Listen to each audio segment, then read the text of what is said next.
마스크를 조금 빼겠습니다. 제가 저번 2주 전이네요. 저번 주가 아니고 한 주가 좀 그 일 때문에 못해서 그러다 보니까 그랬는지 아니면 2주 전에 제가 아주 강의를 잘못했는지 지금 많은 분들이 안 오시는데 그래도 지금 사회자분은 칼같이 7시에 이렇게 시작하시네요. 그래서 그렇습니다.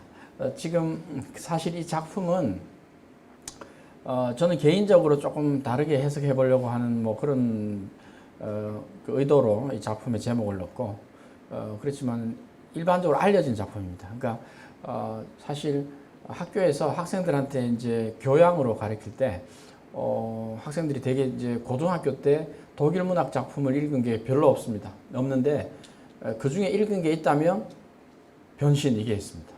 그러니까 학생들 그 수시 모집할 때 학생 종합 기록 거기에도 독서길 활동이 있죠. 그래서 저는 요즘 거기에 그 같이 이렇게 입시에도 보니까 독서 활동을 많이 했더라고요. 근데 실제로 좀 약간 의외가 독서 활동을 그렇게 많이 적었는데 실제로 물어보면 몰라요.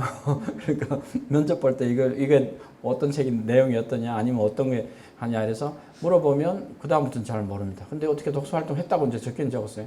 근데 그 중에서도 독일 문학은 별로 없는데 독일 문학 작품 가운데 있는 두 작품을 든다면 여기 하나가 변신입니다. 변신이고 그 다음에 이제 하나 더 든다면 데미안이 있습니다. 데미안, 그 헤세의 데미안.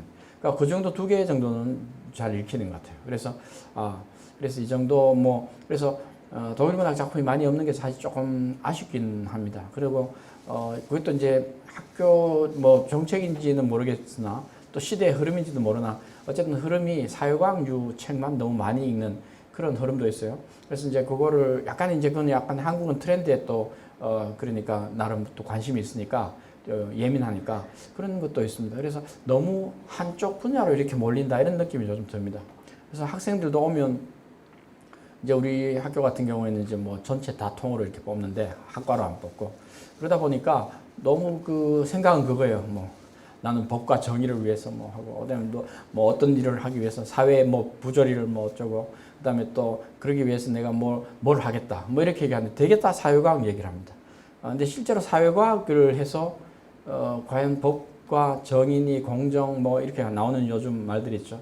이전부터 지금까지 그런 것들이 과연 될까? 저는 사실은 또 그런 의문도 있습니다. 물론 그것은 중요합니다. 그런데 개인적으로 과연 내 삶에 그런 것이 실제로 영향을 미쳐야 되는 거죠. 근데 내 삶에는 영향을 미치지 않고 그냥 나는 이제 예를 들어서 흔히 하는 말로 그냥 코걸이에 뭘 거는 것처럼 걸어가지고 나는 이런 사람이다. 나는 정의도 있고 공정하고 그다음에 사회 봉사를 하고 어떤 일을 했고 그다음에 또 뭐를 계약하고 그다음에 사회에 어떤 활동을 하면서 뭘 없앴다. 부조리를 없애고 그러면 실제로 행동은 그렇게 실제로 본인이 활동을 했는지 그거는 모르지만 과연 그런 사람이 됐느냐 그건 또 다른 문제죠. 그래서 이제 그런 것들을 학생들은 너무 모르고 있고 고등학교 때부터 그것만 배우고 오는 것 같아요. 그러니까 그래서 그렇게 해서 좀 안타까움이 있습니다. 그러니까 인문학적인 소양이 기본적으로 뭔가 하면 관심이 없는 그런 시대가 됐습니다. 그거는 시대에 우리가 시대가 아니지만 사실은 한국적인 특수한 어떤 상황이겠죠. 이전부터 그래서 지금도 그렇습니다. 그래서 그것들이 계속 문제가 되니까 마치 상품 같으면 노이즈 마케팅 비슷하게 해서 그런 일을 한다면 뭔가 인간은 왜 어떻게 살아야 되느냐 이게 대해서 관심이 더 많을 것 같은데 오히려 거꾸로 사회과학에 더 관심이 많아요. 법이나 정의 예를 들어서 부조리까지는 너무 그러니까 인문학적인 개념이죠. 불의 아니면 잘못된 거 부정 이런 게 있다면 아니면 차별 편견 다 있습니다. 그런 것들이 있다면 그걸 없애려고 그러면 어떻게 해야 되느냐 좀 더 깊숙한 논의를 하거나 생각할 기회가 아니라 그렇다면은 바로 사회과학이네 바로 무슨 과지? 경찰학과 갈까? 법학과 갈까? 아니면 사회 사회자가 붙으면 됩니다. 아니면 또 경제나 경영이나 이렇게 할까? 이렇게 됩니다. 그거는 이제 먹고 살아야 되니까. 근데 경제 경영을 한다고 경제학은 사실은 학문적인 의미는 저는 사실 있다고 합니다. 경영학은 한다고 해서 경영을 할 것도 아니고 실제로 그만큼 직업에 영향이 미치는 건 아닙니다. 마치 경영은 요즘 이렇게 말씀해도 되는지 모르지만 교양 아닙니까? 그래서 누구나 하는. 근데 이제 일단 그런 식입니다. 그래서 실제적인 인문학적인 어떤 사상에 대한 혹은 생각을 잡아주는 이런 것들은 생각을 뭐 잡아준다는 얘기는 저는 좀 오해하지 마시기 바랍니다. 생각을 뭐라고 이렇게 고정시켜 주는 게 아니라 생각을 할 수 있게 만들어주는 그런 인문학적인 뭔가 뭐 강좌가 혹은 그런 교육이 좀 약하지 않느냐 그렇게 생각합니다. 그러니까 사실 여러 가지 뭐 사실 생각을 하게 합니다. 그런 점에서 변신은 어쩌면 이 작품은 그나마 알려진 작품이라서 오늘 많이 안 오신 것, 그 얘기부터 시작해서 지금 계속하는 것 같은데 그런 것 같고, 제가 얘기 굳이 안 해도 다 알고 계시는 거니까. 그 다음에 이제 그렇지만은 변신을 다르게 볼 수도 있습니다. 저는 개인적으로 이 작품의 제목을 자신의 삶을 사랑하라 이렇게 됐는데 자신의 삶을 사랑한다는 건 좋은 일이죠. 여기 한번 볼까요? 예, 여기에. 그래서 사랑한다는 거는 그럼 어떻게 하면 사랑하느냐? 사실 저도 어떻게 해야 제 삶을 사랑하는지, 제 삶과 화해를 할지 사실 잘 모릅니다. 그러니까 왜 잘 모르는가 하면 저도 개인적으로 제 삶에 많은 불만을 가지고 있는 그런 입장이라서, 그렇다면 내가 뭐 얘기할 수 있을까 이런 생각을 했는데 오늘은 많은 분들이 안 오시고 그래서 그 얘기도 뭐 처음에 서두로 그 모두에서 그런 말씀을 한번 드리고 싶습니다. 그러니까 저는 뭐 그 말을 하려고 계획은 안 했으나 비슷하게 생각은 떠오르는 게 제가 학교 다닐 때 지금 작고 하셨으니까 말씀해도 되겠죠. 김윤식 교수님이라고 계셨습니다. 그 국문과에. 그래서 이제 그분한테 저는 뭐 국문과가 아니었고 해서 그러지만 뭐 1학년 때 배운 정도인데 그분이 이제 그 말씀이, 그분은 뭐 책을 많이 쓰신 분이죠. 그래서 근데 그분은 이제 독일 문학을 소개를 했어요. 그러니까 국문과 교수로서 드물게, 요즘은 좀 드문 것 같습니다. 근데 그분은 옛날 분이고. 그래서 이제 토니오 크레가라고, 토마스 만의 토니오 크레가에 나오는 작품을 읽어보라고. 그래서 거기에서 뭔가 하면 길 잃은 시민이라는 표현이 납니다. 길 잃은 시민. 번역이 그렇게 되죠. 뭐 강두식 그 교수님, 제 은사님 돌아가셨지만 그분이 이제 번역한 책도 있고 그래서 그런데, 근데 이제 거기에 길 잃은 시민이 뭐냐, 예술가가 어떻게 해야 된다 이런 얘기를 하면서 그걸 읽어보라고 그랬어요. 그래서 저는 그 책을 그러고 나서 관심을 가지고 있습니다. 읽지는 않았는데 그 이후부터 관심을 가졌죠. 근데 그런 국문학자가 사실 요즘 없어요.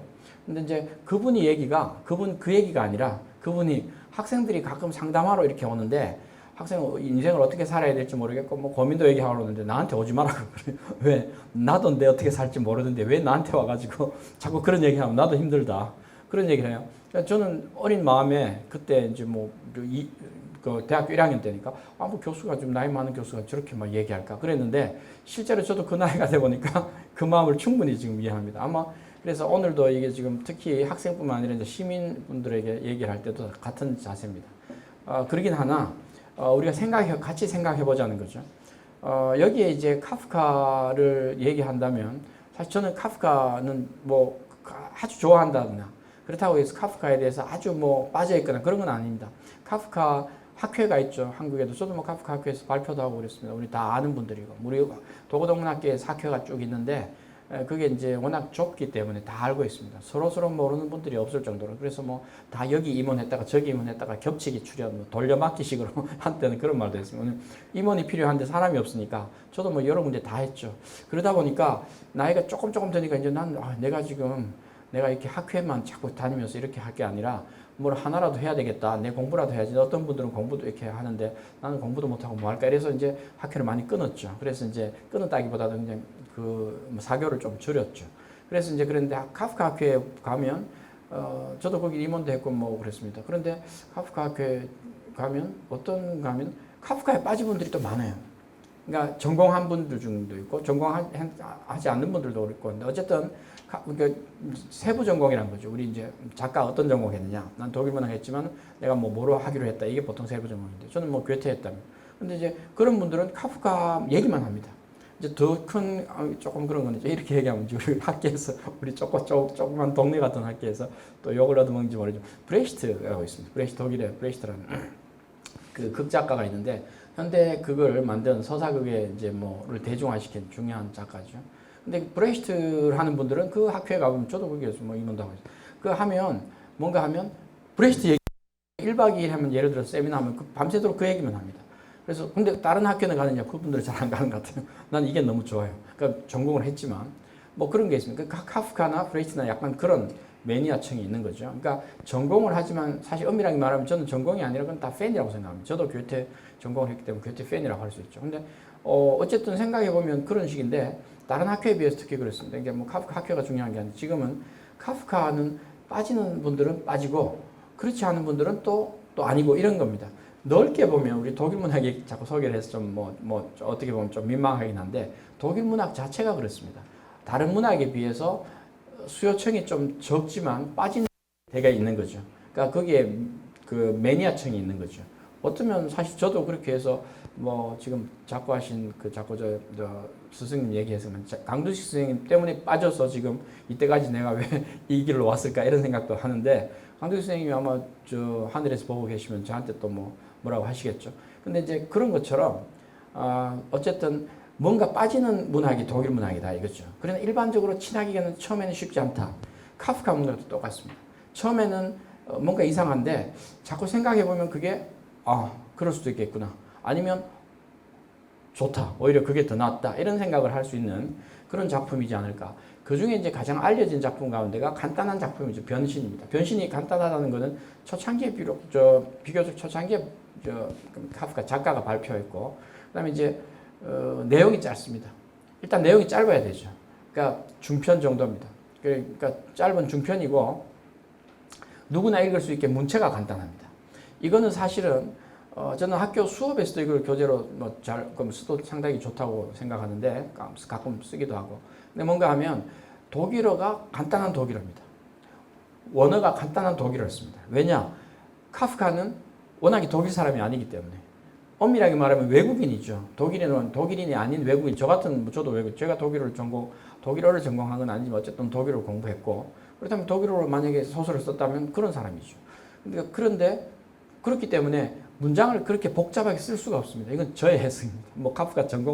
카프카를 아주 좋아하는 분들은 또 다르게 볼 수 있겠죠. 그러나 일단은 문장이 평이합니다. 독일어 문장이 아주 간단한 문장입니다. 그렇기 때문에 학생들도 충분히 독일어 원어를 가지고 읽을 수 있습니다. 그러니까 그렇게 쓰면 쉬운 거죠. 좋은 거죠. 특히 변신도 그렇습니다. 그렇기 때문에 이 작품은 원어로도 볼 수 있다. 이겁니다. 그러니까 우리말로 번역하기도 쉽고 번역해 놓으면 내용도 간단한 거죠. 그래서 많은 사람들한테 알려지기가 아주 쉽습니다. 그런 점에서 저는 이 작품이 좋다 이렇게 생각합니다. 일단 어떤 글이든지 제가 글쓰기 수업도 가끔 하긴 하지만 글이든지 쉽게 쓰는 게 중요한 거죠. 쉽게 쓰는 게 그리고 짧게 쓰는 게 좋습니다. 문장은 짧게 쓰고 그걸 대표적으로 보여준 작가가 카프카입니다. 카프카는 쉽고 짧게 썼습니다. 문장을. 그래서 그런데 단지 그것만 있느냐? 그건 아닙니다. 내용이 거기에 다른 사람이 못한 것을 담고 있는 거죠. 그 당시에 못한 거죠. 지금은 그런 이런저런 얘기를 할 수 있지만 1915년에 나올 때 초죠. 이럴 때는 이제 1차 세계대전이 발발하고 나서 바로 그 이유죠. 세계대전하고 연관이 된 건 아닙니다. 적어도 제가 판단하기로는. 근데 어쨌든 그때 20세기 초에 나왔던 이 작품이 그때 100년이 넘었죠. 지금 보면. 그 당시에만 해도 이렇게 나오는 작품은 사실 없었죠. 이렇게 쓰는 작품, 이렇게 간단하게 그래도 뭔가 이상하게 쓰는 작품은 없었죠. 그래서 사람들이 그걸 보고 괜찮은 거다 이렇게 물론 소수의 사람들만 알았죠. 그렇지만은 그게 대중적으로 이제 나중에 퍼져간 겁니다. 전 세계적으로. 그러니까 거꾸로 이제 했겠죠. 그러니까 카프카는 사실은 제가 이걸 안 바꿨네요. 카프카는 요거는 지금 이 내용은 안 보셔도 사실 됩니다. 왜냐하면 인터넷에 다 있는 거니까. 그래서 저는 그냥 옮겼습니다. 1883년에서 1924년생입니다. 그러니까 오래 못 살았죠. 그러니까 사실은 저는 카프카 얘기를 하면서 되게 이제 수업할 때도 그런 얘기 합니다. 이제 요즘 문학에 관심이 없고 저도 한때 문학에 관심이 있었기 때문에 전공을 했지만 지금은 융합 이런 얘기를 또 많이 합니다. 그게 또 유행처 돼서는 안 되죠. 그래서 그러긴 한데 카프카를 보면 젊은이들은 저는 그렇게 생각하고 이제 약간 반은 재미로 하는 얘기입니다. 20대 때 결정해야 됩니다. 내가 요절할 건지 아니면 오래 살 건지. 그렇게 만약에 20대를 넘어서 30대까지 살았다면 요절할 생각을 하지 말고 오래 100세까지 살 것을 좀 생각해야 됩니다. 그래서 열심히 건강을 관리하고 자기 인생을 그렇게 살아야 되죠. 근데 어떤 사람은 요절하는 그 형이 있죠. 그런 경우에는 너무나 많은 인생에 어떤 부분에서 한 부분에 너무 많은 소비를 한 겁니다. 에너지를 너무 많이 소비하면 그러면 요절하게 되어 있습니다. 그건 뭐 제가 잘 알아서가 아니라 대개 이제 경우가 케이스가 그런 거죠. 특히 이제 작가들 중에 글 쓰는 작가들 중에도 그렇습니다. 카프카가 그런 작가입니다.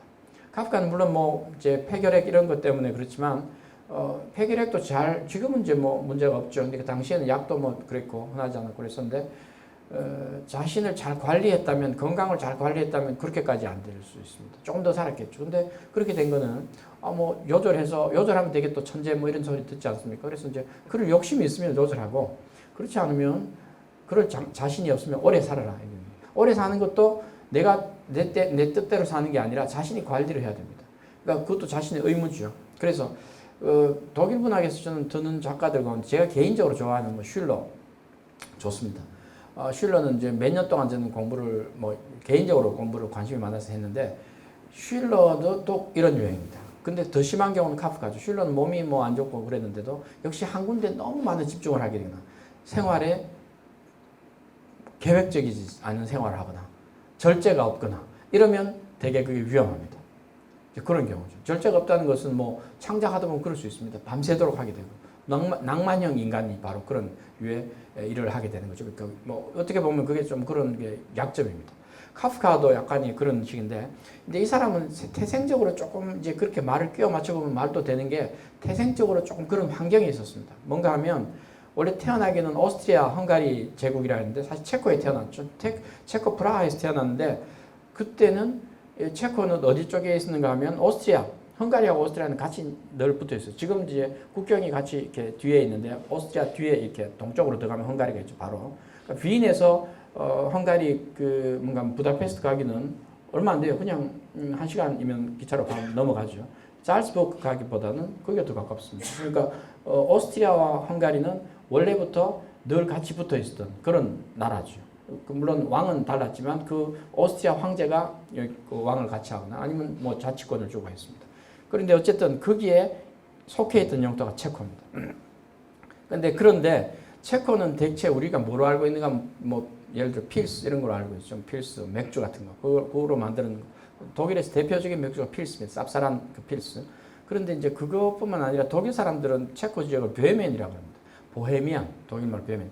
보헤미안 지방으로서 이제 그런 지방이죠. 그래서 그런 지방에서 우리가 알고 있지만 역시 그리고 이제 뭐 여러 가지 역사적으로 다른 얘기를 할 수 있겠죠. 그런데 뭐 종교개혁의 선둔 얀 후스도 뭐 체코에서 했고 프라하에서 그랬고, 그런데 그거는 역사적으로 이제 이전으로 갈 때 그러고 현대에 와서는 가장 대표적인 그 문화적인 인사가 카프카입니다.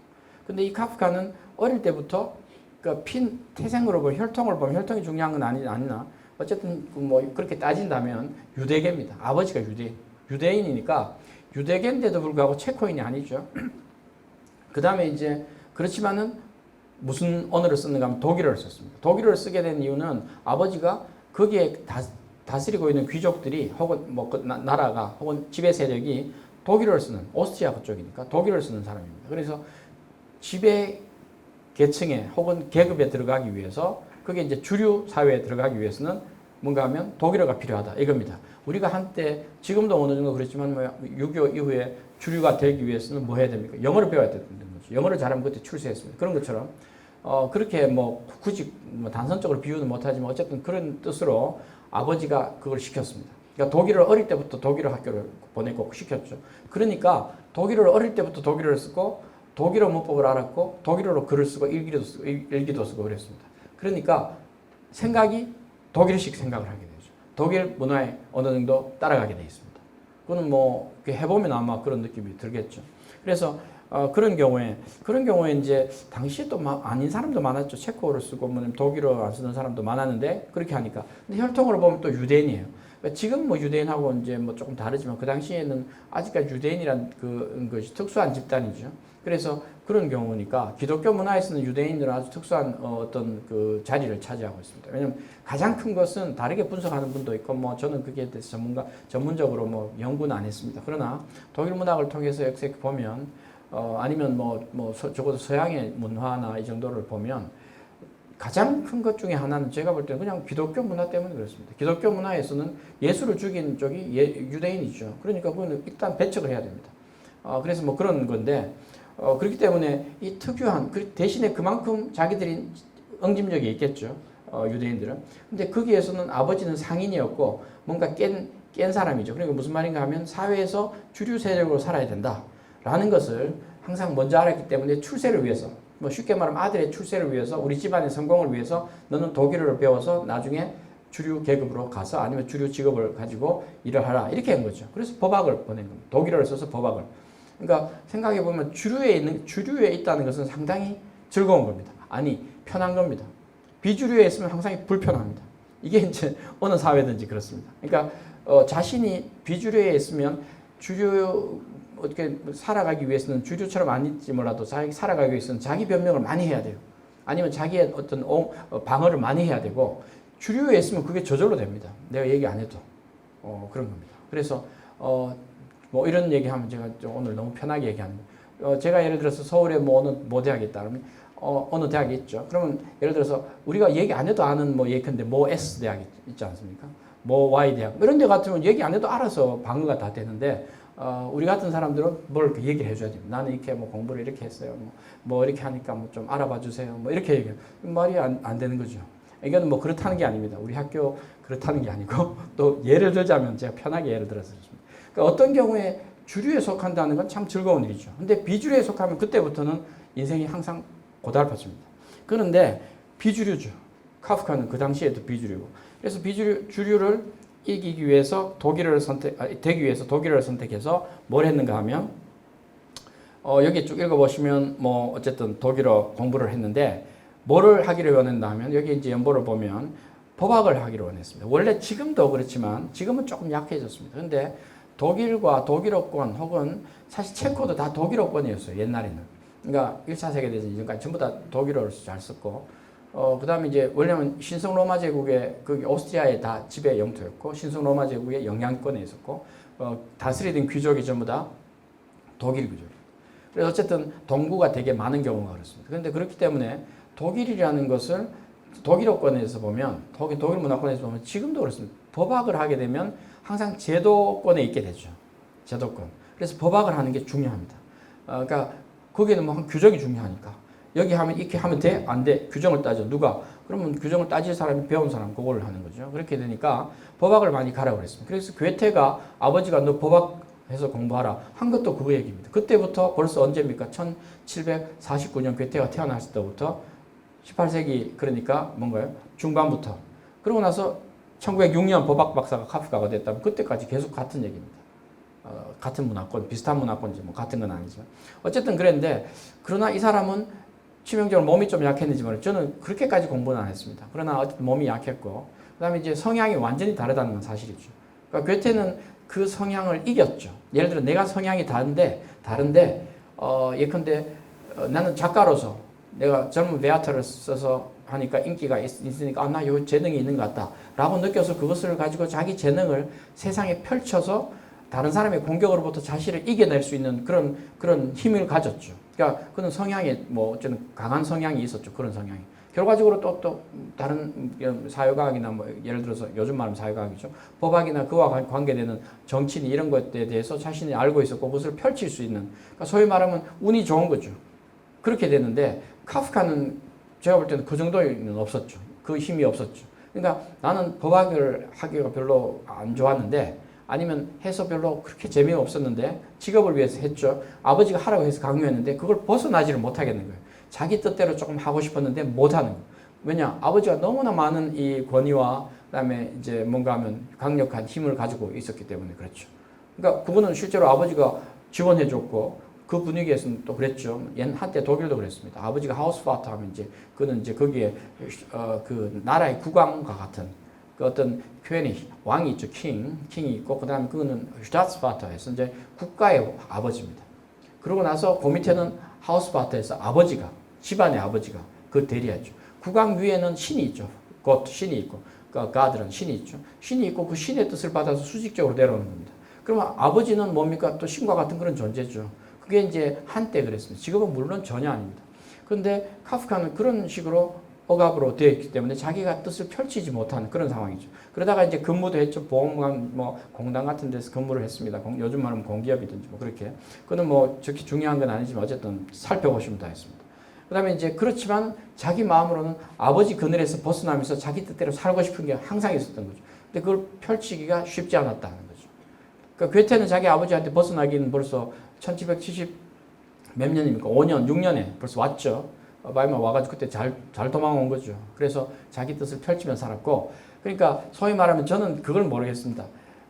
체질로 보면 이 얘기를 하면 오늘 좀 제가 완전히 좀 다른 얘기를 자꾸 하는 것 같은데, 체질로 보면 왜 사상의학이라고 체질이 있지 않습니까? 근데 저는 그거는 사실은 근본적으로는 사실 그건 조금 회의적입니다. 인간이 왜 네 가지 체질밖에 없습니까? 그래서 그래서 그거는 사실은 그렇지 않는데, 그 중에 태양인이라고 보면 어떤 특징이 있죠. 태양인 전 특징 잘 모릅니다. 예컨대, 그러나 나는 이제 외향적이고, 그 다음에 거기에 대해서 뭔가 하면, 너무나 어떤 일에 대해서 많이 생각하지 않고, 아니면 어떤 일에 대해서 묻어두지 않고, 자기 뜻을 펼치려고 노력하는 그런 류의, 그런 성향이 있는 분들이 있죠. 그런 분들은 대외적으로 활동을 해서 정치를 하거나 이런 분들이 더 많습니다. 보스 기질이 있고, 이런 분. 그런 기질이 괴테는 가지고 있었다는 거죠.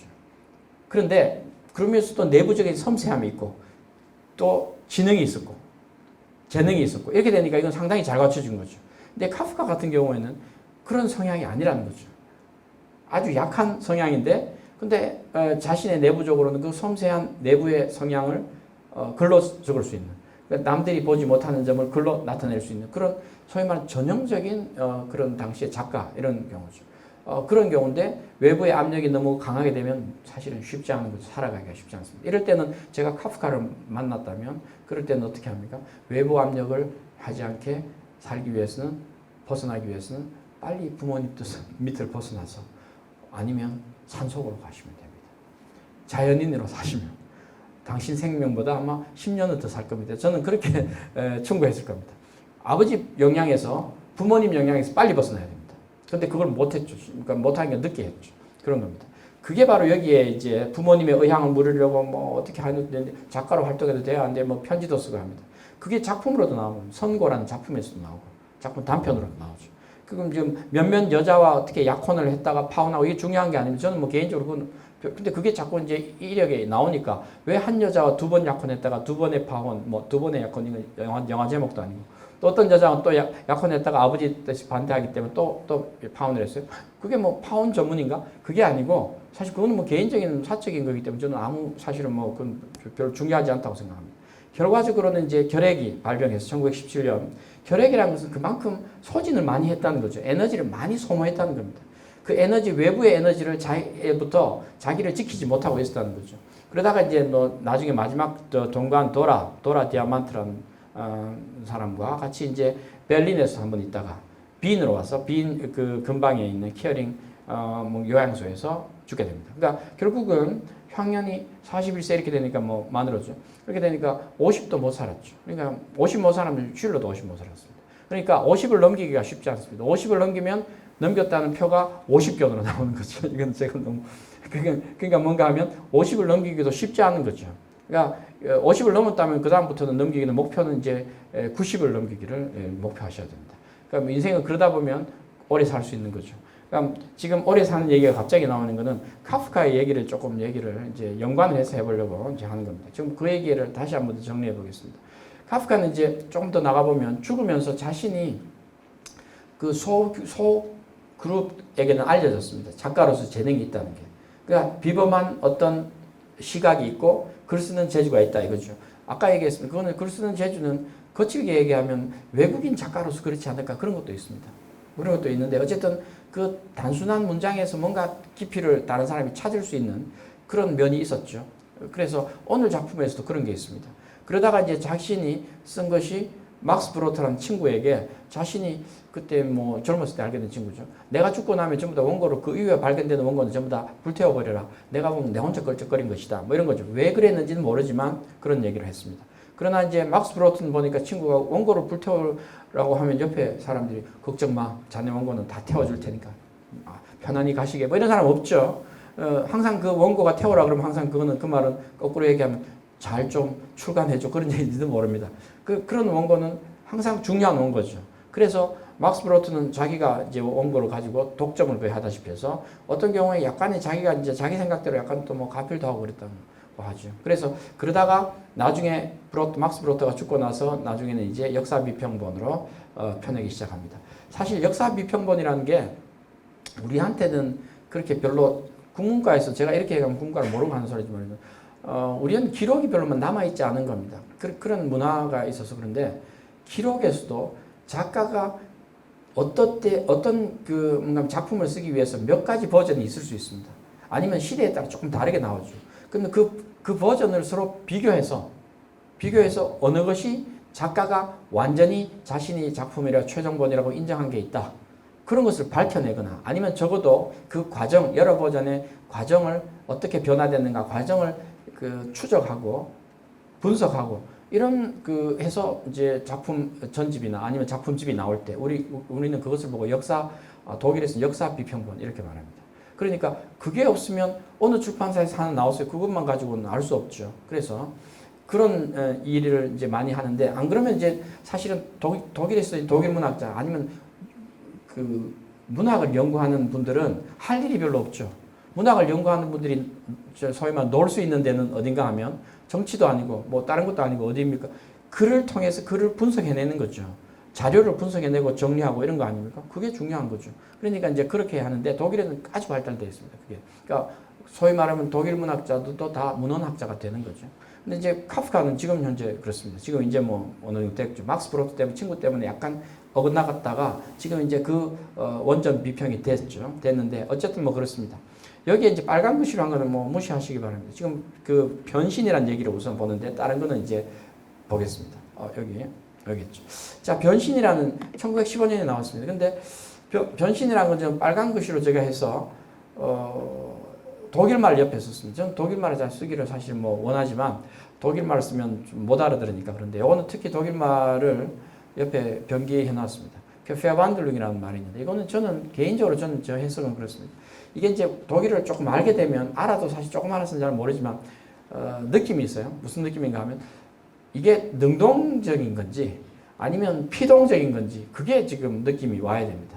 저는 항상 이것을 주장하기를 능동이라고 항상 말합니다. 그러니까 변신했다는 말은 변심이 아니죠. 변신이죠. 그러니까 근데 사실 변심도 됩니다. 그러니까 무슨 말인가 하면 변신했다는 건데 변신을 당했다는 것도 있고 변신을 했다는 것도 있고 두 가지 가능하죠. 그냥 변신만 해놓으면 알 수 없죠. 페어반들룽 자체도 사실 알 수 없습니다. 뭐 변신을 당했다는 건지 변신을 했다는 건지. 그러나 명사 이것만 보면 우리 한국의 명사와 똑같이 능동의 의미가 더 강하다고 저는 봅니다. 변신한 거죠. 그러니까 변신했다는 것은 스스로 한 것이다. 저는 그렇게 사실은 주장합니다. 그러니까 그래서 이제 우리 오늘 강연의 제목이 그런 겁니다. 자신의 삶을 변신시키고 삶을 변신시키다는 건 쉽지 않지만 자신이 변신해야 되는 거죠. 내 삶을 변화시키기 위해서는 내가 변신해야 됩니다. 그게 바로 이 작품에서 주는 저는 현대에서 봐야 될 메시지지 않을까. 적어도 제목에서 저는 그렇게 느낍니다. 근데 이제 줄거리로 보면 전혀 그렇지 않은 느낌이 들어요. 그 내용으로 보면. 왜냐하면 어느 날 그레고르라는 뭔가 하면 주인공이 있죠. 그레고르. 성은 잠자입니다. 그러니까 우리말로 잠자니까 잠을 자다가 눈 떠보니까 하는 거하고 연관이 되는지 몰라도 어쨌든 거기에 부모님이 있고 잠자 부인이 있겠죠. 그 다음에 이제 동생이 있습니다. 그레고르랑 비슷한 그레텔이라고 있습니다. 그레텔. 뭐 마치 파우스트의 애인이었던 그레텐하고 비슷하게 저는 연상이 됩니다. 그레현이나 그레테나. 근데 어쨌든 그 여동생이 있었고 네 식구가 있습니다. 그런데 이 그레고르라는 그 아들이 혹은 주인공이 눈을 떠보니까 자기가 뭐가 됐는가 하면 벌레가 돼 있다. 물론 벌레란 말을 쓴 건 없습니다. 독일어 원어에는 벌레란 말 하지 않고 원어를 썼죠. 이거는 이제 그 해충, 그 다음에 이제 등이 딱딱한 애니까 갑충 이렇게 우리 번역을 했어요. 저는 뭐든 좋다고 생각합니다. 그러나 벌레라는 영어로 worm이라는 벌레가 아니고 독일말 부엄이라는 벌레가 아니죠. 그 벌레라는 거는 우리가 느낌은 벌레죠. 느낌은 벌레라는 건 뭔가 하면 벌레라고 할 때 벌레가 사랑스럽다고 느끼는 분들은 아무도 없죠. 물론 예를 들어서 애완견, 애완묘 이런 데 있죠. 그리고 뭐 어떤 경우에는 나는 파충류도 사랑스럽다 이런 분들도 있지만 벌레를 사랑스러워하기는 좀 적죠. 아주 정말 소수입니다. 벌레를 사랑스럽게 먹는 분들이 있을지 모르지만 사랑스러워하는 분들은 없죠. 근데 벌레라는 의미에서 우리는 벌레 이러면 항상 부정적으로 들립니다. 그래서 벌레로 번역한 겁니다. 내용상 원래 텍스트에서는 이게 이제 뭔가 하면 해충이라고 돼. 해충이란 말은 좋은 건 아니죠. 유익한. 근데 해충도 사실 자기들도 할 말이 있어요. 우리가 해충이라고 언제 했느냐? 인간들이 구분한 거죠. 마치 잡초와 유익한 풀하고 구입하는 것처럼 인간들이 그냥 그렇게 구분한 겁니다. 어쨌든 그래서 그런 의미에서 부정적인 의미의 벌레 이렇게 된 거죠. 그러니까 자신이 벌레가 됐다는 거죠. 뭐 어쨌든 갑충 비슷한 좀 해충이든지 그렇게 사람들이 보면 안 좋아하는 끔찍하게 생각하는 그런 겁니다. 근데 벌레가 예컨대 저는 뭐냐? 그럼 뭐냐? 이렇게 얘기하면 모르는 겁니다. 그게 뭔지는. 왜냐면 카프카도 그게 뭔지는 밝히지 않았고 또 카프카도 그것을 밝히기를 원하지 않았습니다. 출판사에서 그림을 한번 그려볼까? 어떤 그림으로 할까? 이렇게 하니까 그림을 그리지 마라 그랬어요. 그러니까 벌레가 뭔지는 모르니까 사람 속에 마음속에 있는 거죠. 그래서 어떤 벌레인지는 모릅니다. 그런데 대개 벌레가 하면 싫어하는 벌레 혹시 있습니까? 있죠. 가장 싫어하는 벌레 제가 얘기 들어볼까요? 가장 일반적으로 싫어하는 벌레. 바퀴벌레. 그것도 벌레자가 붙였네요. 바퀴벌레는 다 좋아하는 분들이 없어요. 사랑스러운 바퀴벌레. 뭐 이런 분 없죠. 근데 뭐 옛날에 돈벌레라고 하는 그것도 바퀴벌레 일종인가요? 근데 어쨌든 거기는 또 좋아할 수도 있습니다. 저기가 있으면 돈이 나와요. 근데 이제 집이 겨울에 좀 따뜻하고 하면 그런 데서 이제 오니까 부잣집에 가보니까 겨울에도 부를 때는 부잣집에 가보니까 그 벌레가 나오니까 저 돈벌레 모양이다 이러는데 사실은 뭐 온도하고 연관이 있는 거죠. 근데 바퀴벌레 할 때는 끔찍하게 싫어하는 분들이 많은데 나는 바퀴벌레도 있죠. 그런 바퀴벌레 보면 끔찍하지 않습니까? 근데 그 벌레가 그래도 그나마 작아서 다행이지 만약에 주먹만하다고 생각해 보세요. 아니면 강아지만하다고 생각해 보세요. 그럼 어떻게 했습니까? 너무 끔찍하지 않습니까? 마치 그런 겁니다. 지금 그레고르가 바뀐 형태가 무슨 벌레인지는 모르지만 그런 끔찍한 벌레로 바뀐 거죠. 그러니까 아들이 예를 들어 집안으로 보면 눈을 떠보면 처음에 이제 첫 문장에 눈 떠보니 갑자기 벌레가 됐다는 거죠. 본인이 몰랐는데 그러면 그거 첫 문장으로 보면 벌레가 지금 스스로 된 게 아니라 나중에 바뀌어졌구나 그렇게 되는 거죠. 그래서 이제 이 내용을 두 가지로 나눠보겠습니다. 한 가지는 1부, 2부까지 하기는 뭐 했지만 제가 오늘 모두가 좀 길었습니다. 근데 그것도 약간 연관이 될 수 있으니까 한번 들어보시기 바랍니다. 1부에서는 이 줄거리를 그냥 그대로 따라서 얘기해 보겠습니다. 그 다음에 약간 쉬고 나서 2부에서는 우리의 해석을, 제 해석이나 우리의 해석을, 새로운 해석을 한번 보겠습니다. 어쨌든 여기에 보면 뭐 꼭 쉬는 중간 시간이 어떻게 될지 모르겠습니다. 그렇게 나눠서 한번 보죠. 줄거리를 따라 보면 그렇습니다. 그러니까 무슨 이유는 모르지만 벌레로 바뀌었는데 자기는 아침에 일찍 나가야 돼요. 왜 나가야 됩니까? 출근해야 되는 거예요. 출근해야 되는 겁니다. 그래서 출근을 해야 되는데 몸이 딱딱한 어떤 등이 있는 딱딱한 어떤 그런 벌레로 바뀌었기 때문에 움직이기도 쉽지 않습니다. 벌레가 어떻게 움직이는지 잘 모르겠지만 어쨌든 묘사는 그렇습니다. 그래서 뭔가 빨리 가야 되는데 못 가는데 자기 몸이 이상하다는 걸 이제 알게 된 거죠, 스스로. 그런데 바깥에서는 또 가족들, 식구들은 아주 이상한 거죠. 왜냐하면 얘가 부모님 볼 때 얘가 항상 정확하게 기차를 타고 가거나 출근을 하는데 안 나오죠. 그러니까 지각을 하는 애가 아닌 그 애인데 왜 이게 에 대해서 방문을 두드리고 그렇게 되는 겁니다. 어떻게 됐냐? 이렇게 되는 거죠. 근데 본인은 지금 나가고 싶어도 못 나가는 지금 움직이기도 쉽지 않은 이렇게 누워 있으면 잘 이제 뒤집기도 쉽지 않은 뭐 그런 상황입니다.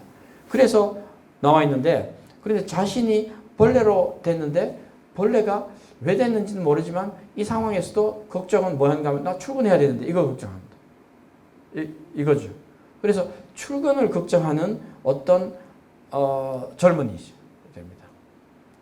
근데 바깥에서는 가족들이 애타게 나오기를 기대하고 문을 걸었죠. 왜냐하면 들어오면 안 되니까. 보면 놀랄 테니까.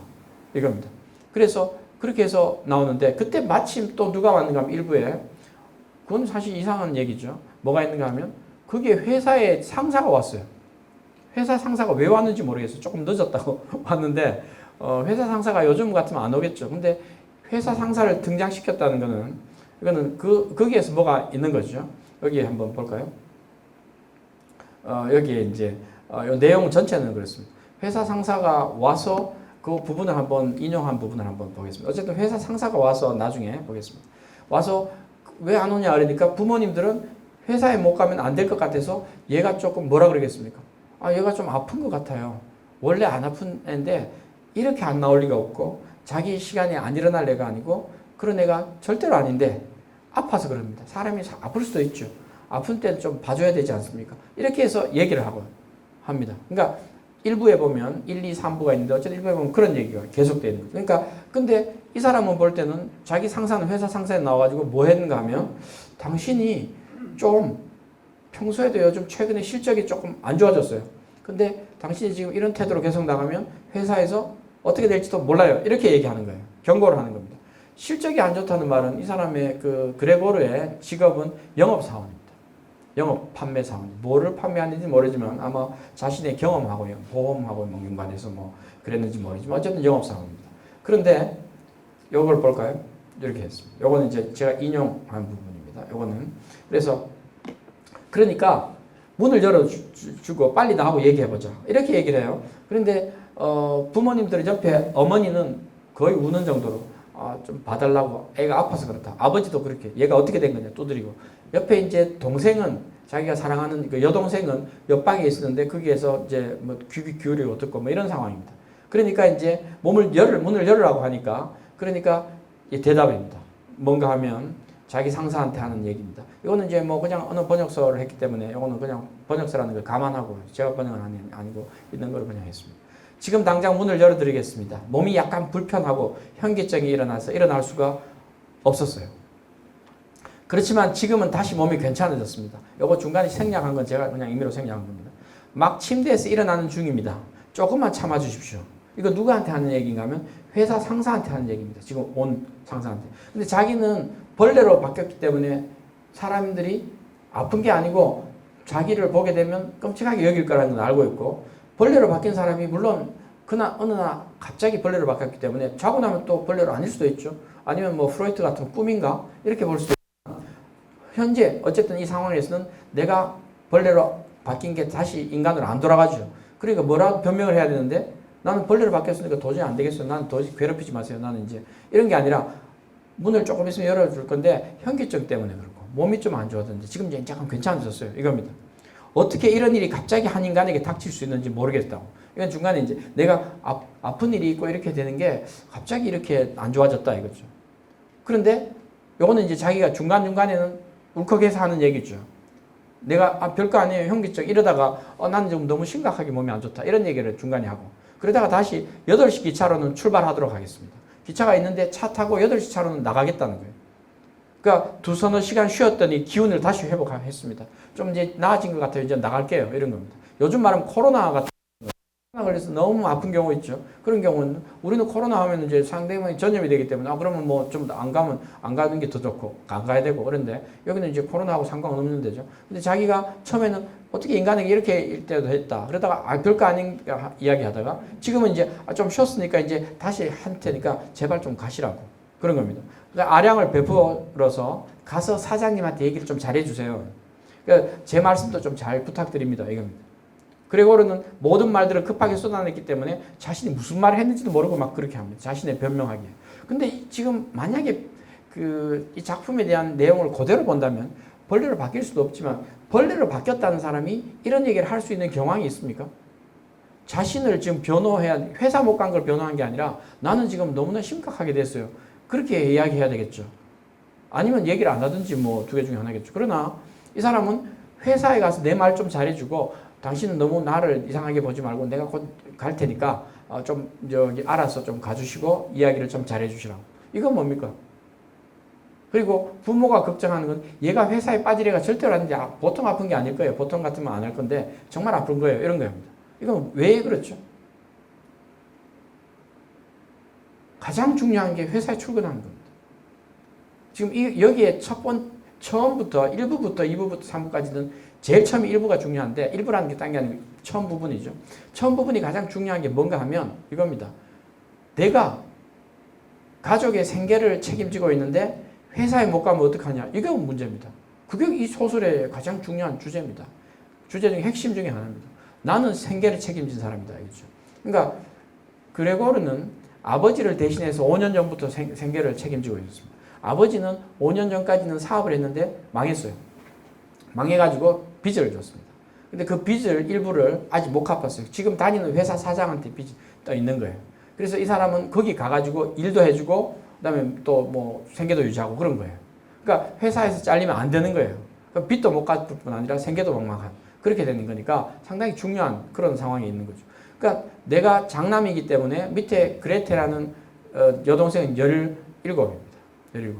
그러니까 만으로 17, 뭐 우리 19되죠. 아직 고등학교 3학년. 그러니까 뭐 생계가 안 되죠. 그렇게 일을 못 하죠. 그러니까 자신이 모두 생계를 책임져야 되는 그런 상황이 있는데 5년 동안 그렇게 열심히 했습니다. 하루 나가고 나서 점원으로 나갔다가 그 다음부터는 영업사원으로 발탁이 돼가지고 계속 영업을 했습니다. 그러니까 그 이제 거기에 나와 있는 내용들이죠. 그러니까 영업사원으로 발탁이 돼서 영업을 해서 영업은 수당이 있지 않습니까? 뭔가 팔면 판매하면 수당이 있죠. 그 내용도 비슷하게 나옵니다. 어느 날 며칠 갔다 오니까 돈을 갑자기 약간 목돈도 가져오고 하니까 가족들이 너무 놀라서 좋아했더라 이거죠. 그러니까 그 맛을 보고 나 계속 일을 해야 되겠다. 이래서 일을 한 겁니다. 영업사원으로 월급 플러스 이제 수당이 있으니까.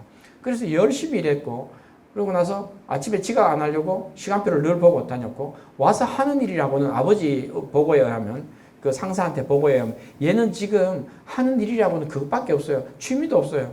얘는 사람 친구 만나지도 않아요. 뭔가 밤에 오기만 하면 맨날 보는 거는 시간표 맞추는 겁니다. 내일 몇 시에 가가지고 이렇게 맞추면 어디를 회사에 출근해서 어디를 만나야 되고 누구 고객을 만나서 물건을 팔아야 되지 않습니까? 그럼 여기 만나고 그 다음 누구 이런 계산을 한다는 겁니다.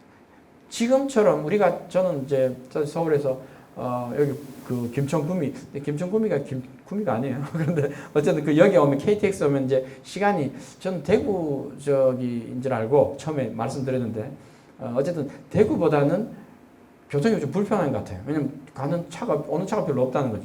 그러니까 거리는 서울에서 비하면 대구보다는 좀 짧은데 교통이 불편하니까 훨씬 더 멀리 느껴지는 거죠.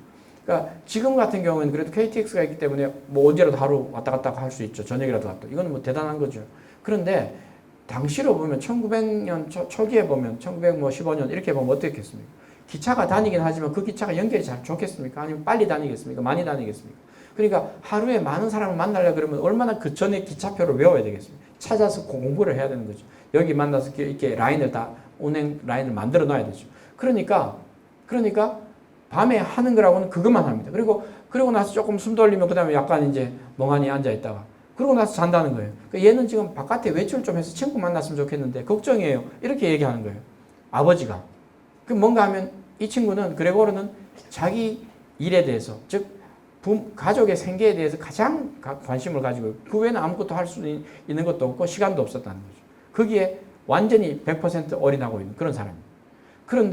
그러니까 아침에 깨어나니까 내가 지금 몸이 이상한 게 중요한 게 아니라 나 출근 못 하는데 이게 걱정입니다. 그래서 그런 얘기입니다. 그래서 이런 상황, 즉 처음부터 사실은 끝까지 처음부터 가장 중요한 것은 생계를 위해서 뭘 하느냐. 그러면 거기에서 일을 하는 것이 과연 내가 거기에 그 일을 해야만 하는 그 자기가 아무리 몸이 아파도 그것을 해야 하는 그런 어떤 생계를 책임진 사람의 비애를 얘기하는 거죠. 그 얘기입니다. 너무 간단한 얘기죠. 우리도 약간의 이제 그 공감할 수 있는 부분이 있죠. 그러니까 물론 지금은 이제 뭐 그렇게 설마 상사가 찾아오겠어요? 직장에서. 그런데 그렇다고 해서 뭐 요즘 병가 내면 되지 않습니까? 만약에 병가를 냈는데 뭐 하는 겁니까? 병가를 낼 수 없는 경우. 아주 뭐 하는 겁니까? 몸이 아주 심하게 망가진 경우. 어떻게 하죠? 그럼 그만둬야 되잖아요. 근데 그만두면 생계가 막막하다 생각해 보세요. 그러면 어떻게 합니까? 억지로라도 해야 된다. 만약에 그런 상황을 가정해 보세요. 그런 경우입니다. 그러니까 우리가 이런 상황은 지금도 가능한 경우죠. 가장 큰 문제는 경제적인 문제입니다. 여기에서 뭔가 고상한 정신을 얘기할 것 같은데, 현대 정신 얘기할 것 같은데, 생계 문제가 얘기하는 게 좀 이상하지만 경제 문제입니다. 딴 게 아니라. 간단한 거죠. 그래서 5년 전부터 생계를 책임지고 있다가 5년 동안 빚도 이제 어느 정도 갚고, 돈도 좀 모았어요. 그리고 이제 엄마는 삭바느질 비슷한 거 하긴 했는데, 근데 어쨌든 돈도 좀 모았고, 애도 자기 동생도 뭘 했는가 하면, 그 학교도 보내주고, 예술교육도 이제 예술학교, 바이올린 하는데, 그 바이올린을 하는 전문 학교, 예술학교도 보내야 되겠다. 내년부터.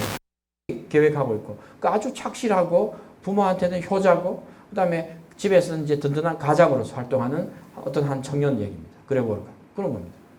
그런데 어느 날 갑자기 오니까 몸이 안 좋다는 거죠. 그런데 몸이 안 좋다는 것도 이제 두 가지로 가능한 거죠. 여기 이제 그 다음 상사 얘기입니다. 아드님 말 한마디라도 알아들었냐 이거죠. 자신은 무슨 얘기를 변명을 했는데 못 알아듣겠다는 거죠. 직장 상사가 부모에게 물었어요. 설마 나를 바보로 취급하는 건 아니겠죠? 그러니까 어머니는 이미 거의 우는 목소리로 아 그럴 리가요. 그러지 않습니다. 제가 많이 아픈가 봐요. 엄마도 못 알아들었어요. 그런데 이제 그렇게 얘기하는 거죠. 그러면서 너 방금 그레고르가 말한 소리 들었니? 그건 동물의 목소리였습니다. 직장 상사는 어머니의 비명에 가까운 소리에 비해 현저하게 낮은 목소리. 그건 말이에요. 사실 알고 보면 인간이 아니라 동물. 여기 말하는 동물이라는 건 사실 벌레 같은 그런 거죠. 그 짐승의 목소리였어요. 이런 거죠. 그러니까 무슨 말인지 못 알아듣는 말을 한 거죠. 그러니까 지금 여기에는 두 가지 작품으로 보면 두 가지 결이 있습니다. 여기에 무슨 말인가 어떤 결이 있는가 하면 그 소위 말하면 이제 작품 번역할 때 문학 작품을 번역할 때 번역하는 사람의 습관이 이제 약간 있습니다. 현대적 번역이라 해서 표청이 층위가 있고 층위가 심층 층위가 있고 뭐 이렇게 얘기 보통 하죠. 뭐 그렇게 안 하면 또 그럴듯하게 안 들리고 또 멋있게 안 보이니까. 근데 이제 그렇게 하면 우리 피부로 말하면 겉에 피부가 있고 그다음에 안에 피부가 있고 다르죠. 그 안에 또 혈관도 있고. 그러면 겉에 나타나는 현상하고 그 안에 하는 거하고 다를 수 있습니다. 그러니까 말도 그런 거죠. 언어도. 근데 여기에 문학 작품에서는 겉으로는 줄거리를 보면 벌레가 됐다는데 실제로 이 벌레로 가는 겁니다. 근데 현실에서는 벌레로 바뀔 수 있는 사람이 있습니까? 없죠. 그건 있을 수가 없는 겁니다. 100% 누군가 일어났는데 벌레가 되는 경우는 없죠. 그런 경우가 없는데 이제 벌레로 가고 때문에 그런데 벌레는 그 벌레지만 외모는 벌레지만 생각은 똑같아요. 지금 어떤 기억도 그대로고 자신이 처한 상황과 그리고 어떻게 해야 된다 이걸 있는 지능과 기억은 똑같은 사람입니다. 근데 말은 또 벌레처럼 인간처럼 안 되는 거죠. 말을 해도 벌레가 뭐라고 하는 벌레가 소리가 날지 안 날지 모르지만 어쨌든 정확하게 짐승의 소리처럼 인간의 소리. 그러니까 그게 현실에는 불가능한 얘기하고 있습니다. 그렇다면 이거를 뭐라고 해석할 수 있느냐? 해석을 하자면 이제 약간의 이제 그 심층으로 보면 약간의 해석을 들어가 보면 현실에서는 그런 게 없지만 있는 경우는 있죠. 예를 들어서 우리가 노동력을 상실하는 가장 큰 것은 병이 났을 때 아닙니까? 병이 났는데 못 일어나는 경우 있습니다. 그 경우는 노동력 상실해서 하는 거죠. 근데 이제 거기에는 외모가 아주 끔찍하게 바뀐 경우가 있습니다. 사고가 있다면, 예컨대, 뭐, 화상을 입었거나, 교통사고로 당했거나, 이러면 외모가 아주 끔찍하게 바뀔 수 있죠. 아니면 병이 나서 외모가 바뀔 수 있습니다. 그런 경우 있죠. 사람들이 보면 끔찍하게 느끼는 어떤, 가족들조차도 끔찍하게 볼 수 있는 그런 경우 있을 수 있죠. 근데 그 사람은 생각과 기억을 정합니다. 그런 경우. 그런 경우라면 우리가 어쩌면 그렇게 부를 수도 있죠. 벌레처럼 바뀌었다고 얘기할 수도 있는 거죠. 근데 이제 요즘 이제 나이가 들면 저도 아침에 뭐 그런 얘기를 들어서 그런가? 나이가 점점 들면 뭐가 있는가 하면 뭐 어쨌든 치매라는 얘기가 있죠. 치매. 그러니까 이제 그 나이가 들면 점점 이제 오래 살기 때문에 치매에 항상 위험성에 노출됐다. 뭐 이렇게 하죠. 그러면 치매인 경우에는 외모는 그대로예요. 근데 정신이 없는 거 아닙니까? 이 경우는 그 경우는 아니에요. 외모는 정신은 그대로 있는 겁니다. 그러니까 치매의 경우도 예를 들어서 어떤 가족에 치매가 있는 가족이 있다면 그것도 정말 괴로운 거죠. 그렇죠? 근데 그 가장이 어느 날 갑자기 치매에 걸려서 누웠다. 이런 괴로운 건데 지금 그 경우는 아닙니다. 어느 날 갑자기 사고를 당해서 끔찍한 흉측한 모습으로 변했고 그러나 정신은 멀쩡하게 있는 그런 경우다. 라고 가정해 볼 수 있죠. 있을 수 있습니다. 그런 경우라면 우리가 이제 얘기는 이미 다 두 가지 되는 거죠. 그렇다면 일단은 좀 1차적으로 얘기하는 겁니다. 그런데 이제 그러고 나서 그레고르가 이제 옷을 입고 이제 뭐 여러 가지 팔 거 이런 거 이제 판매용 사람들을 만나서 영업할 거 하고 꾸려가지고 출발하겠습니다. 모두 출발하기를 원하잖아요. 부장님 보다시피 저는 고집이 센 게 아니라 일하기를 좋아합니다. 저 정말 일하기를 좋아해요. 저는 잘리면 절대 안 돼요. 중간에 사람이란 어느 한순간 일할 능력이 없을 수도 있습니다. 이건 약간의 진실이 나오는 거죠. 어떤 순간 일할 수 없는 순간도 있죠. 바로 그럴 때야말로 과거 실적을 기억해 주시고 제가 평소에 잘했잖아요. 그죠? 나중에 어려움이 제거된 후에 틀림없이 전보다 더 열심히 집중적으로 일할 수 있으니까 그걸 좀 배려해 주세요.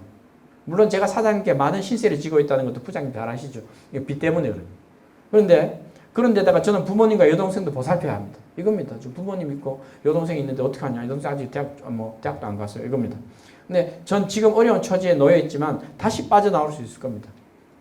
저를 지금보다 더 어려운 처지에 빠지지 않도록 좀 해서 회사에 가서 좀 제 편이 돼서 말 좀 잘해주세요. 이겁니다. 이 얘기는 지금 어디에 봐도 현실에 적용할 수 있는 얘기 아닙니까? 그러니까 카프카의 변신이 무슨 대단한 무슨 얘기가 아니라 우리가 지금 현실에서 할 수 있는 얘기입니다. 단지 조건은 내가 노동력을 상실했다. 그리고 그게 끔찍해요. 끔찍하게 상실한 게 아니면 외모가 끔찍하게 바뀌었어요. 그럴 수 있는 얘기, 병이 걸렸다면 아니면 사고가 났다면 그러면 예를 들어서 화상을 입었다면 흉터가 완전히 얼굴이 완전히 뒤덮었어요. 그래서 정신은 멀쩡해요.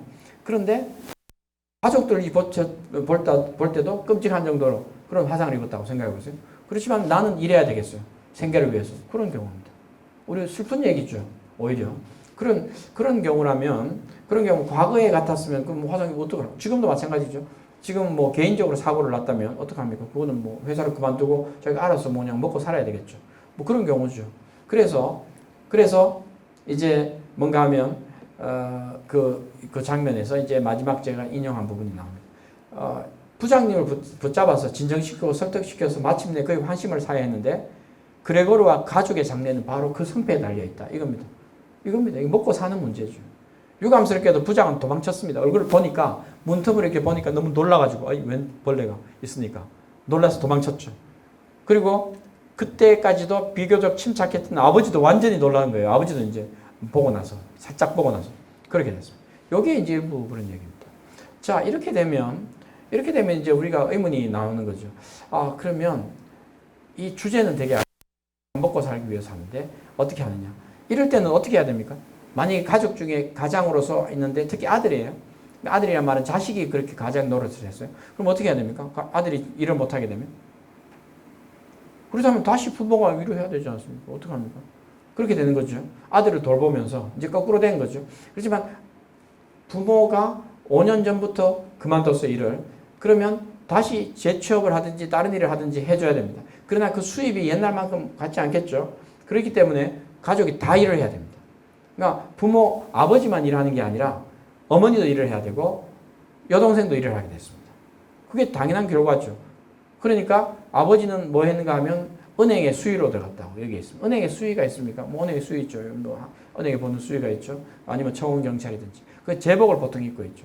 제복을 번쩍거리는 금 단추를 달고 있는 어쨌든 제복을 입은 수의가 됐어. 은행에 일하는 뭐 어떤 일이 하게 됐어. 그러니까 그 액수는 많지 않겠죠. 옛날보다. 그런 어쨌든 그래서 보충하는 건 누가 보충하는가 하면 집에서 어머니가 삭바느질 이렇게 해가지고 합니다. 삭바느질 하고 닥치는 대로 일을 하는 거죠. 동생은 어디로 가면 판매원으로 그 물건을 파는 판매원으로 일을 했습니다. 그렇게 해서 생계를 유지할 수 있게 됐어요. 그러니까 세 사람이 다 합치니까 한 사람이 혼자 희생 안 해도 될 정도가 됐는데 그랬는데 그레고르는 왜 희생했죠? 혼자. 그러다가 사고까지 당해가지고 지금 이거는 현실에 맞춰서 보면 그렇습니다. 사고까지 당해서 지금은 완전히 비참하게 누워 있고 그런데 가족들이 이제 나가서 각자 이제 돈을 법니다. 그런 상황이죠. 이거는 충분히 있을 수 있는 상황입니다. 지금도 그렇죠. 그렇게 되는데 만약 그럴 때부터 이제 그 이후부터가 이제 우리가 이제 2부가 얘기가 되는 거죠. 그러니까 가족들은 처음에는 너무 힘들었고 그다음에 이제 내 때문에 제가 저렇게 되지 않았을까. 그렇게 걱정이 됐겠죠. 특히 동생은 부모님은 어머니가 아버지는 그렇게 호의적으로 안 나와요. 항상 카프카 문학에서는 아버지하고 자기가 갈등이 있었기 때문에 호의적으로 안 나오고 어머니는 호의적으로 나오는데 어머니는 항상 그 아들이 자식이 그렇게 됐기 때문에 그 가슴 아파하고 뭐 보려고 하고 그렇게 하는 거죠. 그 중에서 특히 자기하고 얘기를 더 많이 한 거는 이제 어머니보다도 밑에 동생. 왜냐하면 내가 오빠로서 동생한테 많이 지원해줬고 또 뭐 서로 얘기를 많이 나눴기 때문에 소통을 잘하고 있고 서로 잘하는 경우죠. 그렇게 해서 이제 옆방에 있는 그레테라는 동생이 오빠를 항상 음식을 갖다 줬습니다.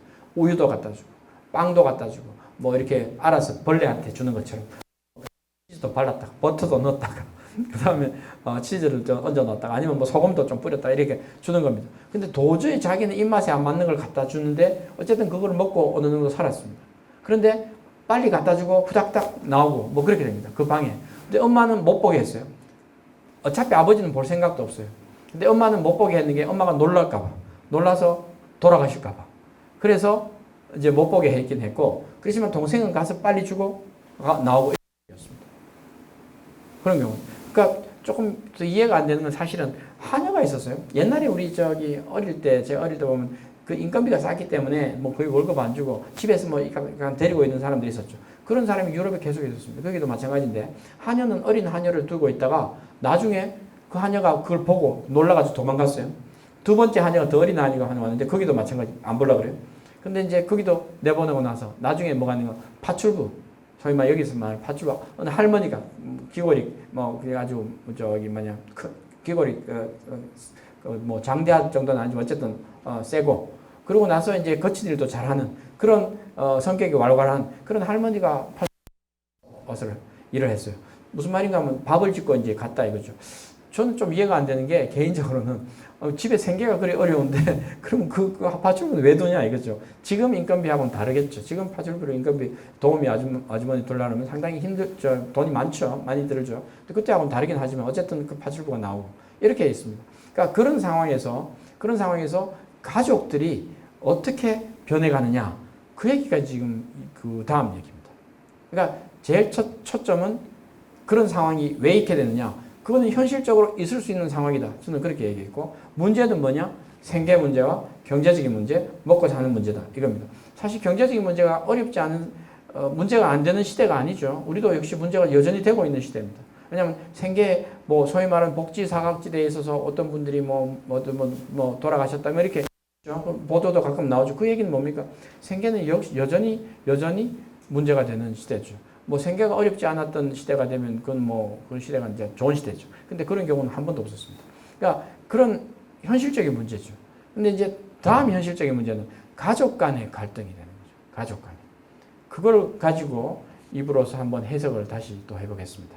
자, 제가 오늘 서두에서 얘기를 조금 뭐 다른 얘기를 조금 많이 했는지 모르지만 그 2부와 연결을 시켜볼 테니까 조금 지금부터 한 8분 정도 해서 쉬었다가 8시 10분 정도에 다시 시작해도 될 것 같습니다. 예, 그때 잊어버리지 마시고 또 그때 오시면 되겠습니다. 예, 일단은 좀 쉬겠습니다.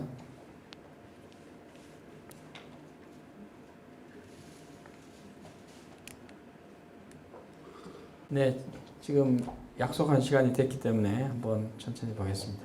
여기 이제 여기 사진은 흔히 알려진 사진입니다. 카프카의 사진인데 사진을 보시고 한번 관상을 보시기 바랍니다. 어떤 성향인지. 그러니까 사실 이 사진 봐가지고 뭐 알 수 있겠습니까만은 어쨌든 제가 볼 때는 외부의 압력이 혹은 환경의 힘이 강할 때 그것을 극복할 수 있는 내면의 힘도 강해야 됩니다.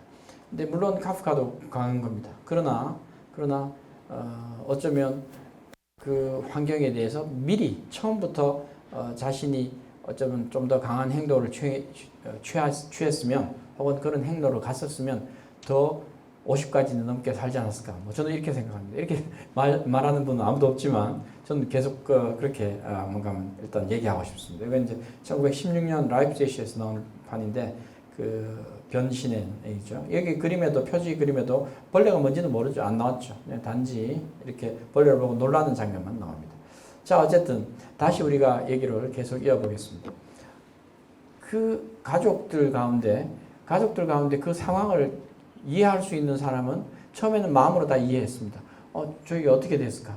뭐 이해했다기보다도 안 대한 거죠. 그러니까 제가 저렇게 고생스럽게 살다가 지금 저렇게 뭐 자세히는 얼굴을 못 봤지만 형태를 못 봤지만 그러나 저렇게 아픈 상황이 됐구나라고 이제 생각을 하다가 2부부터 이제 1, 2, 3으로 나누는데 2부부터는 그 가족들이 그레고를 어떻게 보느냐의 관점이 점점 달라지는 시각이 달라지는 그런 상황을 보여줍니다. 그러니까 어머니는 자식의 아들에 대한 혹은 자식에 대한 애틋한 감정 때문에 한번 딸한테 얘기해서 보자고 그랬는데 딸은 뭐 겨우 극구 안 된다 그러다가 결국은 한번 봤어요.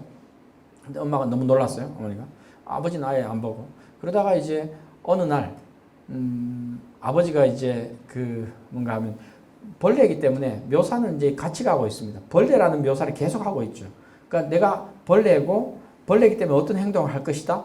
그리고 말은 못 알아들을 것이고 사람들은 그러나 자신은 인간의 생각을 그냥 그대로 가지고 있는 거죠. 그러니까 상당히 이중적인 어떤 그런 뭔가 묘사를 하고 있는 거죠. 그러나 간단한 얘기입니다. 그래서 거기에서 어느 날 방에 그림이 있는데 그 그림 위에 이제 벌레가 기어 올라가는 뭐 자기는 기어 올라가는 게 더 편하니까 그래서 이제 소파 밑에 있을 때는 숨고 뭐 이렇게 사람이 숨었는데 너무나 이제 그 소파가 좀 작기 때문에 그 밑이 작기 때문에 벌레가 크기 때문에 힘들었다 이거죠. 그래서 뭐 먼지를 뒤집어 쓰면서 어쨌든 다니기도 하고 그러다가 이제 그 그림 위에 이렇게 올라가려고 하는데 그걸 보고 어머니가 너무 놀란 거예요. 어느 날 들어와서. 그래서 놀라서 완전 도망가려고 하는. 그래서 그때부터 놀라서 쉽게 말하면 쓰러진 거죠. 그래서 놀라서 쓰러지는데 이제 딸이 와서 왜 어머니가 오는데 그 모습을 피하지 않고 그대로 있었냐 이거죠. 딸이란 말은 자기 동생이, 여동생이. 그게 너무나 말이 안 되는 경우죠. 그러니까 자신은 그레고리 입장에서 내가 왜 그렇게 해야 되는지 모르고 나는 그게 편했기 때문에 그런데 또 가족들이 나를 보고 어느 정도는 인정해 주리라고 생각했는데 왜냐면 나의 처지를 알 테니까 그러나 가족들과 실제로 얘기해 본 적은 없습니다. 내가 그런 처지이기 때문에 그렇지만 뭔가 먹이를 주고 음식을 주고 했기 때문에 이해하리라고 생각했어요. 그런데 이거는 그냥 준 거예요. 그리고 대신에 너는 나오면 안 돼. 이렇게 되는데 그런데 어머니가 와서 궁금해서 와서 보고 있다가 자기는 그냥 그게 편해서 그림을 이렇게 벽으로 가서 그림을 올라갔어요. 그러다 보니까 그걸 보고 너무나 놀란 그래서 쓰러지니까 여동생이 뭐 합니까? 오빠에 대한 원망을 하는 거죠. 어떻게 그럴 수 있냐. 엄마가 지금 돌아가시게 생겼다. 그래서 막 약병을 떨어뜨리고 뭐 부서지고 그다음 다른 약을 안 먹고 이제 이렇게 해서 하는 와중에 아버지가 들어왔어요. 아버지가 들어오니까 보니까 어떤 상황이냐 들어보니까 뭐 아빠가 나와가지고 오빠가 나와서 어떻게 됐고 이런 상황이 됐다. 자세히 들으려고 하지 않고 아버지는 바로 뭐 했는가 하면 그 탁자 위에 있던 사과를 주머니에 넣더니만 사과를 가지고 던졌어요. 사과를 던지니까 한 개는 처음에는 피했고 뭐냐 피한 게 아니라 그냥 빗 맞았죠. 두 번째는 정통으로 맞아서 그 등에 꽂혔습니다. 사과가 등에 꽂혀서 그래서 이제 그 사과를 던진 이유는 뭡니까? 그냥 위협하려고 던진 게 아니라 죽었으면 하는 마음으로 던졌겠죠. 그러니까 등에 꽂힌 거죠. 그러니까 그러고 나서 이제 물러간 거죠. 즉 벌레로 된 그레고르는 물러가 자기 방으로 갔다 이거죠. 다시 숨었죠. 어쨌든 그렇게 되는데 그 이후에 그 사과를 누구도 뭐 해준가 하면 그 등에 박힌 사과를 자신이 못 뽑습니다. 왜냐하면 벌레가 자기가 뽑을 수가 없죠. 묘사는 어떻게 되는지 모르지만 묘사와 어떤 벌레인지는 모르지만 묘사는 어쨌든 다리가 여러 개 있고 뭐 지네처럼 아니면 바퀴벌레처럼. 근데 그게 이제 짧고 가늘기 때문에 어떻게 할 수 없는 거죠. 등으로 갈 수 없고. 그렇게 되는데 누군가 뽑아줘야 되는 거죠. 그런 묘사를 보면 실제로 벌레처럼 얘기합니다. 그러니까 그냥 박힌 채로 있었습니다. 사과가 등에 박혔다면 어떻게 됩니까? 사과가 등에 박힐 정도가 되면 상당히 큰 벌레죠. 근데 그게 있었으면 염증이 생길 거 아닙니까? 그래서 결국은 염증이 계속 번지면 나중에 죽는 거죠. 그래서 결국은 죽음의 물리적인 원인은 아버지가 던진 사과 때문에 그렇게 된 거죠. 아버지에 대해서 상당히 나쁘게 생각한 것 같아요. 근데 어쨌든 그렇게 된 거죠. 그런데 문제는 아버지는 그 얘기도 들어보지 않고 화가 나니까 이제 그렇게 한 거죠. 저걸 어떻게 빨리 없애야 되는데 이렇게 했는데 누구도 와서 치료해 주거나 빼줄 생각을 안 했다는 거죠. 엄마는 그러고 돌아가신 것도 아니고 다시 뭐 깨어났어요. 잠시 정신을 잃었고. 그런데 그 이후부터는 그러면 어떻게 되느냐? 더욱더 못 나오게 경계를 하고 그 중에 이제 그 경제를 위한 생계를 위한 하나의 방편으로 하숙인을 들였습니다. 하숙인. 그러니까 결국은 하숙생들을 3명이나 들였는데 한 방에 3명이. 근데 이거는 뭐 상당히 거칠게 묘사가 됐기 때문에 정확하게 묘사된 건 없어요. 그냥 하숙인이 3사람이 와서 그냥 하숙을 하게 됐다 이거죠. 이거는 순전히 돈 때문에 한 겁니다. 그런데 그 사람들이 이렇게 오니까 그 사람들은 이제 벌레가 누가 있다는 건 사실은 모르고 있죠. 대강 뭐 분위기는 좀 이상하지만 어쨌든 벌레가 있다는 건 모르고 있다가 어느 날 동생이 즉 그 집의 딸 그레고리의 동생이 바이올린을 하니까 그 소리를 듣고 그럼 바이올린 우리 한번 들어봅시다. 뭐 방에서 하지 말고 그러니까 이제 하숙인을 위해서 하숙인은 돈을 주기 때문에 거기가 마치 회사의 사장처럼 나름의 그 어떤 그런 관계가 있는 거죠. 요즘 말하면 갑을 관계에서 갑인 거죠. 그러니까 그 사람 그러면 나와서 거실에서 한번 연주해보게 하자. 이래서 나왔어요. 그래서 이제 거기 묘사를 보면 누구나 하숙을 처음 그 하숙인을 뭔가 하면 그 하숙을 하는 경험이 있었기 때문에 뭐 과도한 예의를 갖춰서 자기 거실에서 아버지와 어머니가 앉지도 못했다 그랬어. 그러니까 하숙인들은 앉아 있고 그래서 귀퉁이에 엄마는 앉고 이제 이런 거죠. 그 묘사를 왜 그렇게 했는가 하면 그만큼 경제적인 문제에 돈이 중요하다는 거죠. 왜냐면 돈은 그 사람들한테 나오니까 우선 뭐 거기만 나오는 건 아니지만 어느 정도 거기에 보탬이 되니까 그런 거죠. 그렇게 해서 이제 뭐 그레테도 나와서 이제 그 바이올린 하는 거죠. 근데 바이올린 들어보니까 이 사람들은 뭐 바이올린 소리나 예술에 대해서 별 관심이 없어요, 음악에. 그래서 그냥 태도, 담배도 피면서, 그 당시에는 이제 실내에서 담배 다 피웠잖아요. 요즘에 하고 달리. 그런데 어쨌든 그러면서 그런 태도를 이렇게 보였는데, 그런데 어떻게 보니까, 문틈으로 보니까 벌레도 보인 거예요. 그러니까 그레고르도 발견한 거죠. 그렇게 되니까, 어떻게 된 거냐. 이게 이 집에 저런 큰 괴물 같은 벌레를 기르고 있다고? 이건 말이 안 되는 거죠. 그다음부터 이제 그 하숙으로 있는 사람들이 트집을 잡는 거죠. 이 집이 이상하다. 집이 이상한데 이런 데서 내가 어떻게 살 수 있냐. 이렇게 얘기를 해서 뭐 하는가 하면 이때까지 있었던 것도 난 당장 그걸 할 것이고 해약을 할 것이고 이때까지 뭐 있었잖아요. 그 뭐 며칠 있었는 거. 그것도 전부 다 돈 안 내고 당할 것이다. 이게 약간 사기꾼처럼 그렇게 하는 거예요. 그러니까 그런 기괴한 벌레를 키우고 있는 이런 집에서 어떻게 살고 있느냐. 그래서 그 얘기를 하니까 그러니까 이제 그 사람들 있어야 돈을 일단 받아야 되는데 못 받게 되니까 그 이유는 그레고르가 벌레로 변했기 때문에 그걸 보였기 때문에 그렇다는 거죠. 그러니까 그레고르 때문에 하숙인들도 나가겠다는 그렇게 된 거죠. 그렇게 되니까 이제 너무나 절망에 빠진 그러니까 결국은 뭐 그것 때문에 생계가 뭐 절망했다는 건 아니지만 역시 그레고르란 아들은 걸림돌이 된 거죠. 그러니까 옛날에는 가장의 역할을 하던 그 든든한 아들이 지금은 어떻게 됩니까?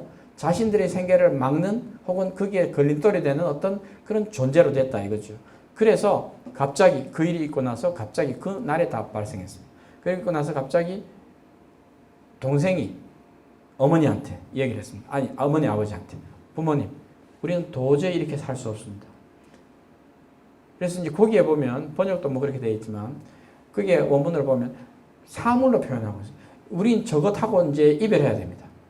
그러니까 이때까지는 오빠라고 이렇게 해서 뭐 어쨌든 외모는 그렇지만 음식도 주고 오빠처럼 다뤘죠. 그러다가 지금부터는 저거하고는 이별해야 됩니다. 저걸 도저히 오빠라고 볼 수 없습니다. 왜냐? 이때까지 우리가 잘못한 거는 저걸 그레고르 오빠라고 생각했기 때문에 우리가 이렇게 된 거다. 어렵게 된 거다. 그러니까 오빠가 아니다 이거죠. 오빠라고 생각하면 그렇게 못하는데 오빠가 아니라고 생각하면 버릴 수 있는 거 아닙니까? 어떻게 저런 형태로 되어 있는 벌레가 오빠일 수 있냐 이겁니다. 그러면서 우리는 그래도 그때 할 말이 있어. 보통 붙이는 말이 더 있죠. 할 만큼 다 했어요. 이때까지. 이 정도 했으면 됐다. 그렇게 했는데 지금부터는 오빠하고 오빠가 아닌 저 벌레와 저거하고는 우리는 이별해야 된다. 그래야 우리가 살 수 있습니다. 이거예요. 그 얘기를 일장 연설을 했어요. 그러니까 아버지 맞아. 엄마는 울고. 그렇지만 뭐 맞는 거 다 반박도 못하는. 그래서 그 얘기를 듣고 있는 거예요. 옆에서 그 옆방에서 그 얘기를 듣고 있으니까 그레고르는 너무나 절망한 거죠. 혹은 그레고르 생각해 보니까 그렇구나. 그 제가 인용은 안 했습니다. 제가 말로 하겠습니다. 그렇구나. 이제 헤어질 때가 됐구나. 라고 생각했습니다. 그러고 나서 그날 밤에 헤어질 때가 됐는데 묘사해 보면 뭐 기운이 좀 떨어지고 뭐 이렇게 됩니다. 그러고 나서 조용히 그날 밤 죽은 거죠. 그날 밤 죽었다는 표현은 안 나오고 그 다음날 괄괄한 파출부 할머니가 오더니만 그 방을 보고 그레고르 방을 보고 다시 저 부모한테 와서 좋은 일 있어요. 무슨 일이냐? 뭐 내가 다 알려줄 기쁜 소식 뭐냐? 저기 옆에 있는 저 벌레가 죽었어요. 죽은 것 같아. 이제 움직이지도 않아. 한번 와서 보라고. 그래서 이제 가서 보니까 움직이지도 않고 바싹 말라가지고 이제 뭐 못 먹었으니까 말라가지고 이제 그렇게 미동이 없이 있다 이거죠. 그러니까 어떻게 됩니까? 보통 그렇게 되면 보통은 아니죠. 뭐 특수한 상황이기 때문에 가족들이 어떻게 그래도 뭐 마음이 아프고 뭐 어떻게 우리가 그래도 한때 그랬는데 뭐 이렇게 얘기할 수 알았는데 그 동생이 얘기한 그 시점부터 그 전날 밤부터 어떻게 되는가 하면 사람들이 부모뿐만 아니라 그 가족들은 너무나 마음이 놓이는 거예요. 너무 마음이 후련한 거예요. 그래서 자기들끼리 그 다음 표현이 있습니다. 하나님께 감사했다. 하나님께 감사의 기도를 한 건 아니지만 감사했다. 이렇게 표현이 나옵니다. 그 말은 우리가 되게 일상적으로 얘기하면 부모님도 뭐 아무리 부모님 뭔가 하면 병이 있으면 뭐라 그러죠? 무슨 병에 오래되는 그 고질병에는 뭐 열효자가 필요 없다는 얘기하죠.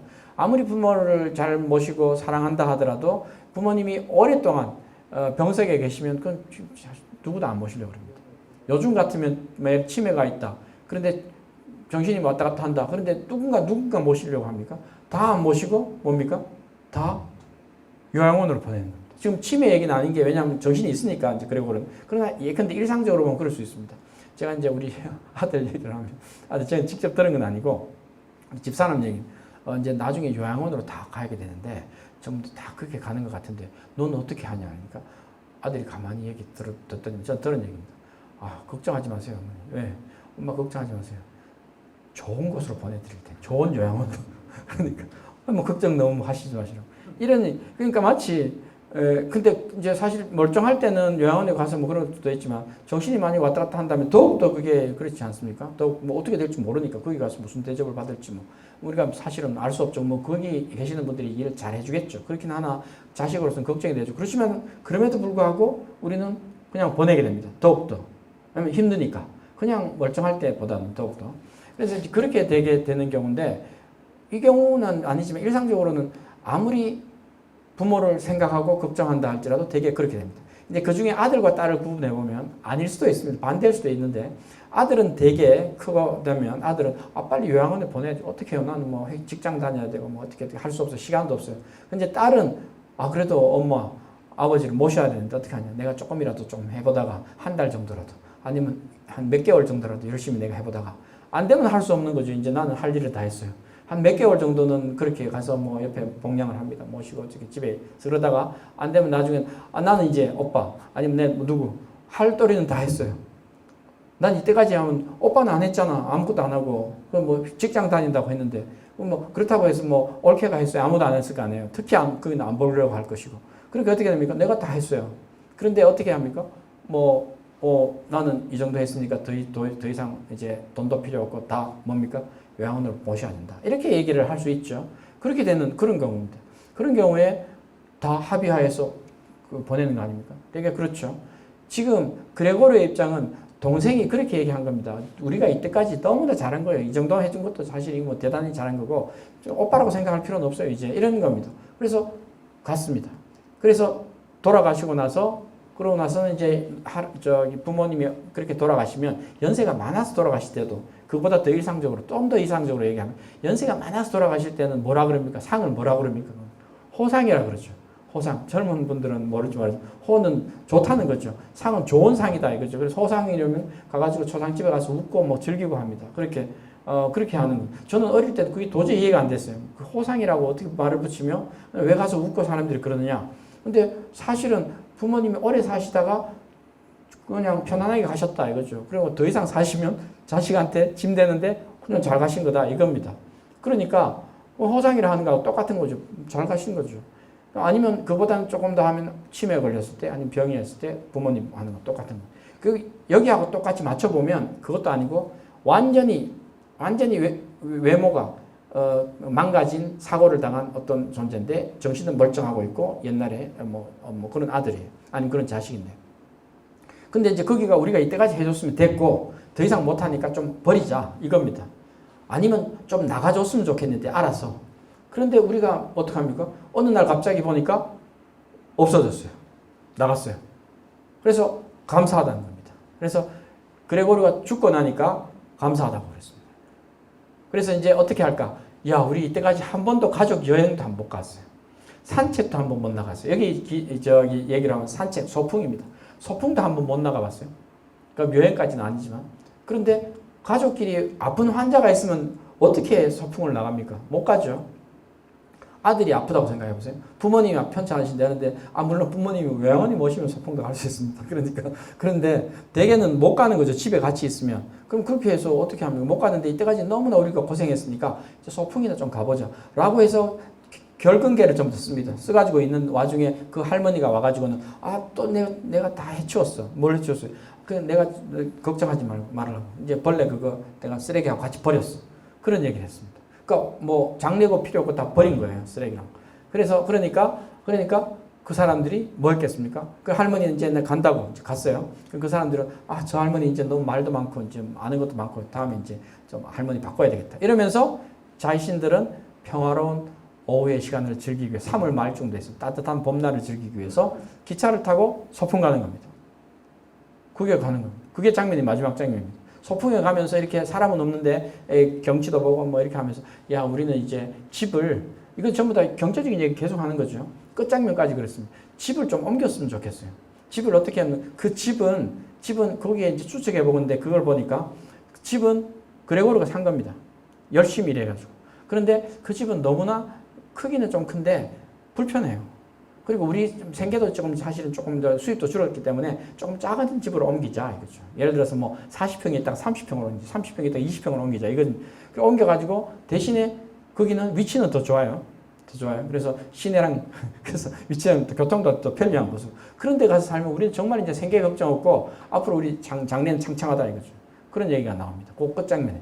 그러니까 얼마나 기분 좋습니까? 그리고 딸을 보니까 부모가 입장에서 시선 딸을 보니까 딸이 그 사이에 너무나 고민하고 힘들어 했을 것 같은데 그 사이에 다 커가지고 결혼해도 될 것 같아요. 관연한 딸이 된 거예요. 그래서 보니까 외모도 출중해요. 그래서 그러고 보니까 저는 이제 분명히 좋은 데를 시집갈, 즉 남자가 이제 뭐 돈 많은 남자가 있을 수도 있죠. 그 표현은 없습니다. 어쨌든 그래서 딸의 미래를 그려보면서 그러고 나서 끝나는 겁니다. 소풍 가는 거 장면에서 끝나는 겁니다. 이거는 처음부터 끝까지 다른 거 사실은 줄거리를 보면 변명할 게 없습니다. 경제적인 문제 때문에 한 사람이 이렇게 돼서 그렇게 한 사람 처리하고 나니까 가족 중에 한 사람 처리하니까 이제 새로운 희망을 가지고 새 출발하는 거죠. 그 장면입니다. 그런데 뭐가 어렵다는 겁니까? 있을 수 있는 얘기죠. 제가 지금 세 가지 경우를 예를 들었죠. 부모님 얘기 있고 아니면 사고를 당한 경우 아니면 정말 부모님 중에 호상도 있고 그런 겁니다. 그런 경우 있는데 우리는 말은 부모님을 어떻게 모십니까? 저는 개인적으로 그 얘기는 동의합니다. 아들은 부모님을 잘 못 모신다는 거 동의합니다. 왜냐하면 저도 잘 못했기 때문에. 그런데 딸은 부모님에 대한 생각이 조금 더 다릅니다. 근데 이제 딸도 직장에 다니면 좀 다른 거죠. 시간이 없어요. 시간이. 아들은 핑계라도 있죠. 나 직장 다니니까 안 되고 그렇다고 해서 뭐 결혼할 수는 없잖아요. 그런데 딸도 만약에 그렇다면 못하는 거죠. 시집간 딸은 더욱더 하죠. 나 우리 애도 있고 뭐 어떡합니까? 이렇게 되면 우리 애가 지금 고3이에요. 뭐 이렇게 하면 어떡합니까? 할 수 없는 거죠. 그럴 때는 어떻게 하죠? 부모님은 다 교양소에 모셔 있는 게 맞습니다. 근데 뭐 거기도 전문적으로 잘 하겠지만 그러나 자식의 입장이 생각이 달라지는 거죠. 자, 그럴 때 이제 그 얘기는 현실적으로 생각해 보면 충분하고 사고를 당했을 때는 더욱더 그렇습니다. 그런데 그러면 뭐가 어렵다는 거냐 이거죠. 이제 여기서부터 조금 더 심층적으로 얘기를 해보겠습니다. 우리의 주제와 관련해서.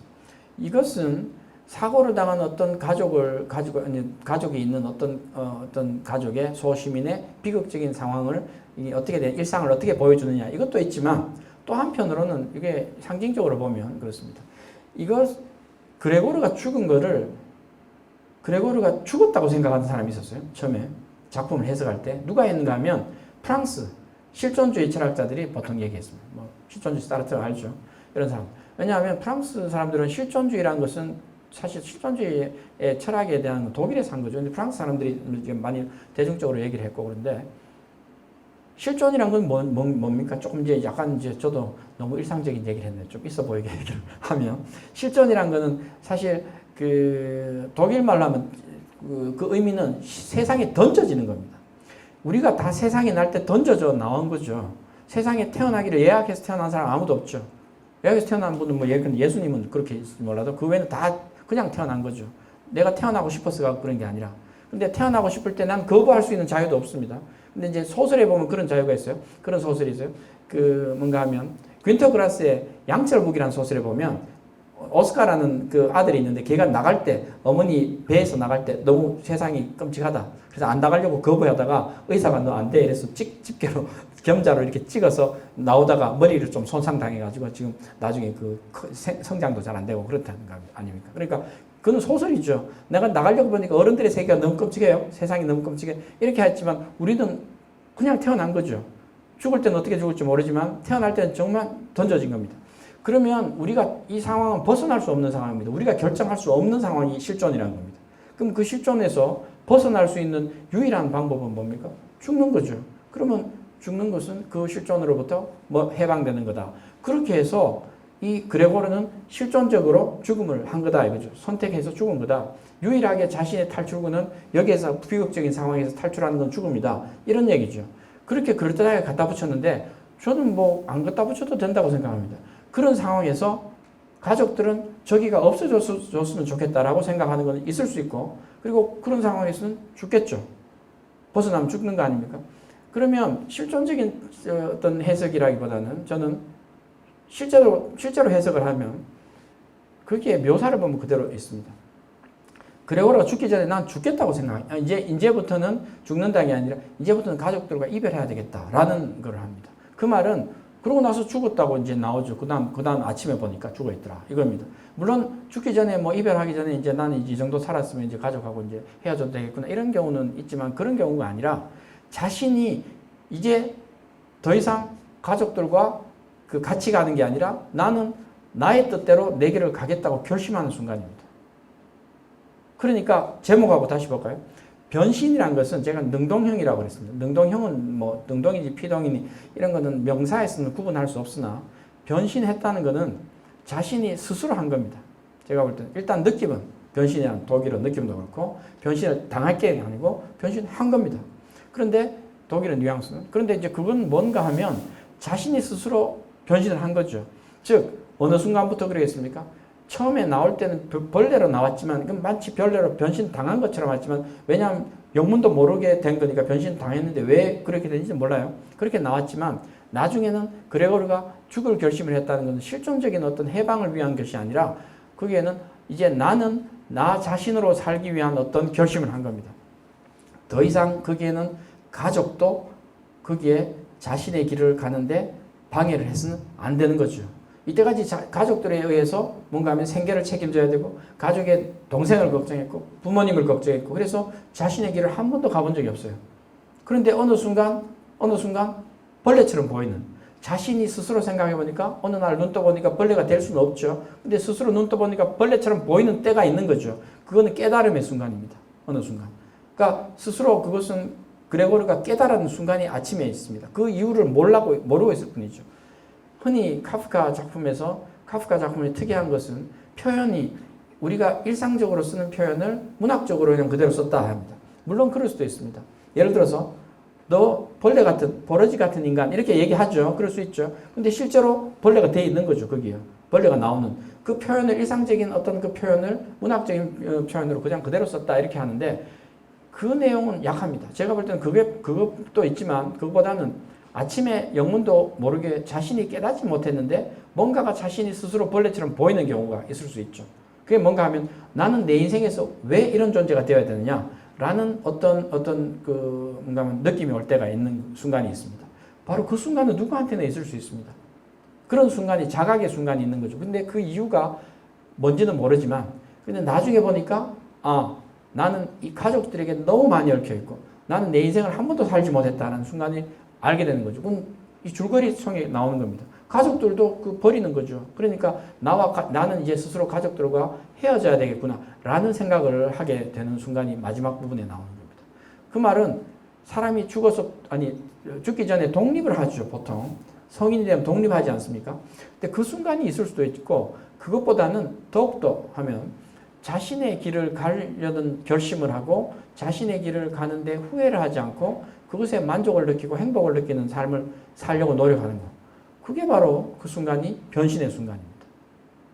그러니까 그레고르가 바로 그 순간을 맞이했다는 거죠. 그러면 자기만 생각하는 이기적인 존재가 아니냐. 이거는 경제적인 문제 같지만 그런 순간은 경제적인 문제하고는 상관이 없습니다. 그런데 그러면 가족을 버리는 거 아니냐. 아니죠. 이 작품에서는 그레고르가 죽고 나니까 사라지고 나니까 어떻게 됐습니까? 가족들은 소풍 갔습니다. 좋아했습니다. 가족들도 좋은 겁니다. 즉 물론 결혼해서 뭐 그게 아니라 부모님 혈육간에 정도 자신이 자신의 길을 열심히 가고 자신의 길을 가는데 행복을 느낀다면 부모님이나 가족들도 다 그걸 만족하는 겁니다. 거기에 얽매여서 부모님이 나 때문에 혹은 부모님이 어떻게 혹은 동생이 어떻게 할까 생각할 필요가 없습니다. 그러니까 왜냐하면 나는 그레고르는 5년 동안 자신의 의무를 다한 겁니다. 자신을 잊고 가족을 위해서 일을 한 겁니다. 그 말은 가족에 대한 의무를 팽개치라는 건 아닙니다. 그 의무를 다하거나 아니면 그에 대해서 의무를 어느 정도 했다고 느낄 때 물론 같이 할 수도 있죠. 그러나 중요한 순간이 왔을 때는 자신의 길을 가는 어떤 그런 결단도 필요하다는 겁니다. 그렇다면 그렇다면 마지막 부분에 나오는 것처럼 가족이 소풍 가서 즐거워한 것처럼 미래의 전망을 가지고 장밋빛 전망으로 즐거워하는 것처럼 아마 그런 결단을 하고 나면 그 이후부터 삶은 행복한 삶이 될 수도 있습니다. 오늘의 주제가 바로 그겁니다.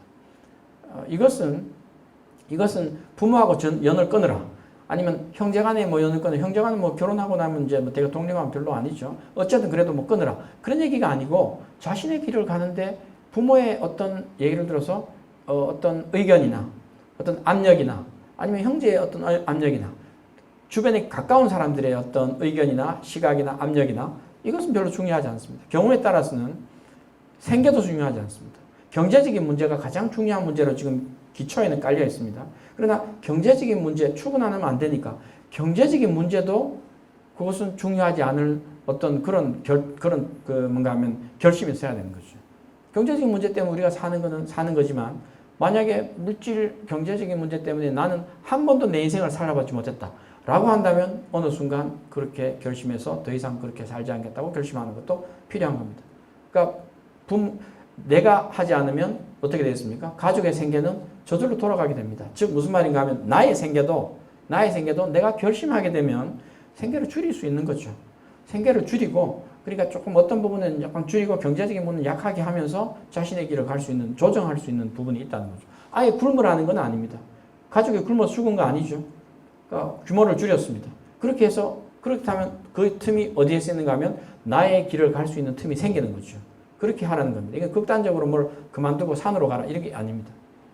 그러니까 우리 최근에 이건 제가 약간 융합적으로 얘기를 시간이 이제 거의 다 됐기 때문에 뭐 또 길게는 안 하겠습니다. 기회가 되면 다음번에 혹시나 최근에 이제 그 나온 중에 경제학자들 중에 이런 사람이 있습니다. 독일의 경제학자 중에 그 펫이라는 경제학자가 있는데 아직 살아있죠. 뭐 지금 더 이상 젊지는 않지만 어떤 얘기를 하는 건 탈성장론이라는 경제학 이론이 있습니다. 탈성장론, 포스트 그러니까 혹은 뭐 후기 성장 이래 주었습니다. 그러니까 우리가 지금 항상 중요한 것은 경제에서 성장이 중요하죠. 사실입니다. 성장이 있어야지 어떻게 일자리도 생기고 그다음에 경제가 돌아가고 그다음에 뭐 생활이 윤택해지고 다 좋은데 그런 성장 이 자체에 여기에 너무 얽매여서 즉 개인적으로 말하면 생계에만 너무 얽매여서 자신의 행복을 돌아보지 못하는 경우가 있죠. 그렇다면 어떻게 하느냐? 그래서 거기서 니코 팩이라는 독일 경제학자는 어떻게 하는가 하면 우리는 이제 성장을 신경 쓰지 말자. 지속적인 성장은 어차피 하려고 그러면 지금처럼 해서는 안 된다. 이건 저는 맞다는 얘기는 아닙니다. 그대로 맞다는 건 아니나 그 시각도 필요한 거죠. 그래서 어떻게 했는가 하면 간단한 얘기입니다. 뭐 제도를 개혁해가지고 그다음에 또 누구한테 국가가 더 많이 주고 국가는 돈이 없는데 많이 주면 한 5년은 좋을 줄 몰라도 10년은 좋을 줄 몰라도 그 다음 파산하면 어떻게 되죠? 그게 아니라 그 사람의 주장 가운데 제가 어느 정도 좀 인상적인 거 혹은 마음에 드는 거는 이겁니다. 개인적인 결단이 필요한 겁니다. 개인적인 차원에서 어떻게 얘기하는 건 맞는 얘기입니다. 개인적인 결단 뭡니까? 개인적인 결단이라는 것은 뭔가 하면 내가 물질에 더 이상 휘둘리지 않을 결단을 해야 됩니다. 혹은 내가 시간을 내가 내 마음대로 쓸 수 있는 주체적으로 사용하겠다는 결단이 필요합니다. 그러니까 뭔가 하면 나는 그러니까 뭐 쉽게 얘기하는 제가 예를 중에 하나는 백화점에 안 갈 결심을 해야 됩니다. 백화점에 가게 되면 거기 갇힌 공간 가운데서 너무 물질의 유혹이 많아요. 이것도 좋고 이 백도 좋고 저것도 좋은데 신상이네. 뭐 이렇게 되니까 근데 가격이 얼마지? 가격이 공짜가 하나 더 붙었구만 내 생각보다. 뭐 이렇게 하는데 그러나 거기에서는 뭔가 하면 자신의 어떤 그 의지가 하나도 무력화되는 그런 장소가 될 수 있는 거죠. 그래서 그런 유혹을 피하려고 그러면 백화점 안 가는 게 좋습니다. 즉 무슨 말인가 하면 물질의 유혹에서 어느 정도 자유로워야 되고 그리고 시간을 내가 주체적으로 사용하라. 그 말은 내가 아침부터 저녁까지 완전히 그게 몰입해서 돈을 벌려고만 한 그런 일만 하지 마라 이거죠. 내가 노동의 강도를 반으로 줄이고 나머지는 어떻게 하는가 하면 열심히 다른 일을 하라. 자신을 위한 일을 하거나 아니면 봉사하는 일을 하라. 이런 겁니다. 명예직일을 하거나 뭐 명예직이면서 나는 5천만 원 받는다. 이게 아니고 꿀자고들 명예로. 자 그런 얘기를 경제학자에서 얘기하는데 이 얘기는 그겁니다. 그레고르한테는 그걸 적용시킨다면 그레고르는 그런 결심을 한 겁니다. 나는 나를 위해서 이제 더 이상 가족의 생계에서는 내가 물질적인 생계 혹은 그런 생계에서는 좀 줄여야 되겠다. 대신에 그 나머지 시간은 나를 위해서 희생하는 혹은 나를 위해서 쓰는 그런 삶을 살아보겠다는 결심입니다. 그게 변신이죠. 그러니까 변신을 한 겁니다. 자각을 어느 정도 어느 날 아침에 했다가 어쩌면 자신이 이렇게 사는 게 벌레처럼 느껴지는지도 모르죠. 그러다가 이제 더 이상 나는 이제 그런 삶을 살지 않겠다라는 자각입니다. 그렇다면 그 삶이 불행한 삶이 아니죠. 가족들도 주변도 행복해지는 그런 삶입니다. 적어도 우리 물질에도 그게 굴복하지 말아야 된다. 이런 결심이 필요한 거죠. 그래서 그런 겁니다. 그래서 이렇게 되면 지금 제가 이제 경제학 그 얘기 얘기를 인용한 거는 사실 그게 간단한 얘기인데 그러나 그것도 얘기하기가 쉽지 않죠. 왜냐면 경제학자가 얘기하면 말이 되는 것 같은데 인문학자는 경제하고 무슨 상관이냐 이렇게 얘기하는데 사실은 그레고르 얘기가 그 얘기입니다. 그러니까 거기서 이미 알려주고 있는 겁니다. 우리는 여기에서 생계의 유혹을 완전히 없애라 그런 건 아닙니다. 그것도 경우에 따라서는 자신이 줄여야 될 수 있다. 그 정도의 결심이 있다면 어쩌면 헤세처럼 살 수도 있습니다. 헤세는 다음 시간에 할 헤세가 바로 그런 얘기를 하고 있죠. 그래서 카프카는 보면 헤세하고는 전혀 상관이 없을 것 같이 보이지만 어쩌면 그레고르의 그런 일에 집중하게 된다면 어쩌면 헤세보다 먼저 얘기한 사람이죠. 그래서 변신은 그것을 보여줬고 이후에 작품이 만약에 좀 더 나왔다면 이런 식으로 좀 더 나왔다면 변신하고 난 이후에 삶은 어떻게 살았을까? 그레고르가 그랬다면 훨씬 더 좋은 게 아마 더 나았겠죠. 그런데 안타깝게도 그렇게는 안 나왔지만 바로 그런 겁니다. 그러니까 우리의 그 행복해지기 위한 삶은 항상 그 중심도 하나가 있어야 된다 이겁니다. 그 중심도 없이는 아무것도 아닌 거죠. 그래서 그런 얘기를 메시지로 전하지 않느냐라고 생각합니다. 자, 이제 시간이 어느 정도 됐기 때문에 제가 이제 짧은 작품이기 때문에 더 이상의 코멘트는 어디로 하는가 하면 질문으로 통해서 한번 해보겠습니다. 그래야지 질문을 통해서 완성이 되기 때문에 일단 여기서 이 정도로 중간에 얘기를 하고 마치고 여러분 질문 한번 받아보겠습니다.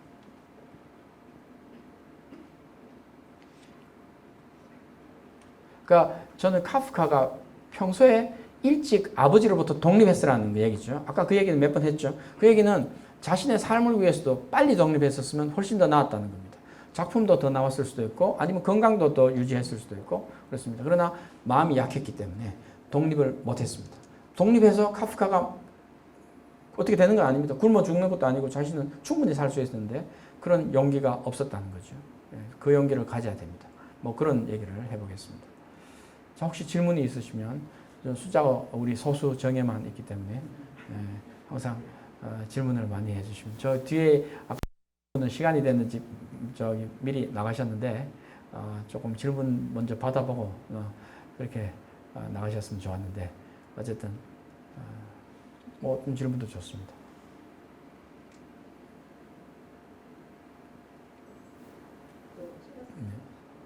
질문을 좀 모아서 네. 말씀 잘 들었습니다. 지금 이제 벌레로 그레고르가 벌레로 이제 바뀌었는 모습을 이제 실제로 바뀌었는 것도 있지만 자신의 처지를 벌레라고 인식했는 것이라고 이해할 수 있다고 말씀하셨는데 그까지는 좀 이해가 되는데 이게 능동적인 자기의 선택이라면은 그 이후에 이 그레고르가 벌레가 돼가지고 자신의 삶을 좀 즐기는 모습이라든가 그 뒤에 좀 그런 모습들이 나타나야 방금 교수님께서 말씀하신 그런 설명이 이어질 것 같거든요. 근데 실제로는 본인도 자기를 좀 혐오스럽게 생각하고 가족도 그렇게 생각하고 결국은 죽고 할머니가 파출부 할머니가 버리게 되지 않습니까? 그런 것이 좀 자기가 그 삶을 즐긴다거나 능동적으로 행동한다거나 이렇게 연결시키기에는 조금 무리가 있지 않을까 그렇게 생각합니다. 네, 네. 그분이 진작에 자기 거기서 빠져나왔으면 행복했을 건데 계속 일을 했기 때문에 자기 삶을 살지 못하고 그러는 것 같은데요. 네. 그러니까 두 의견이 또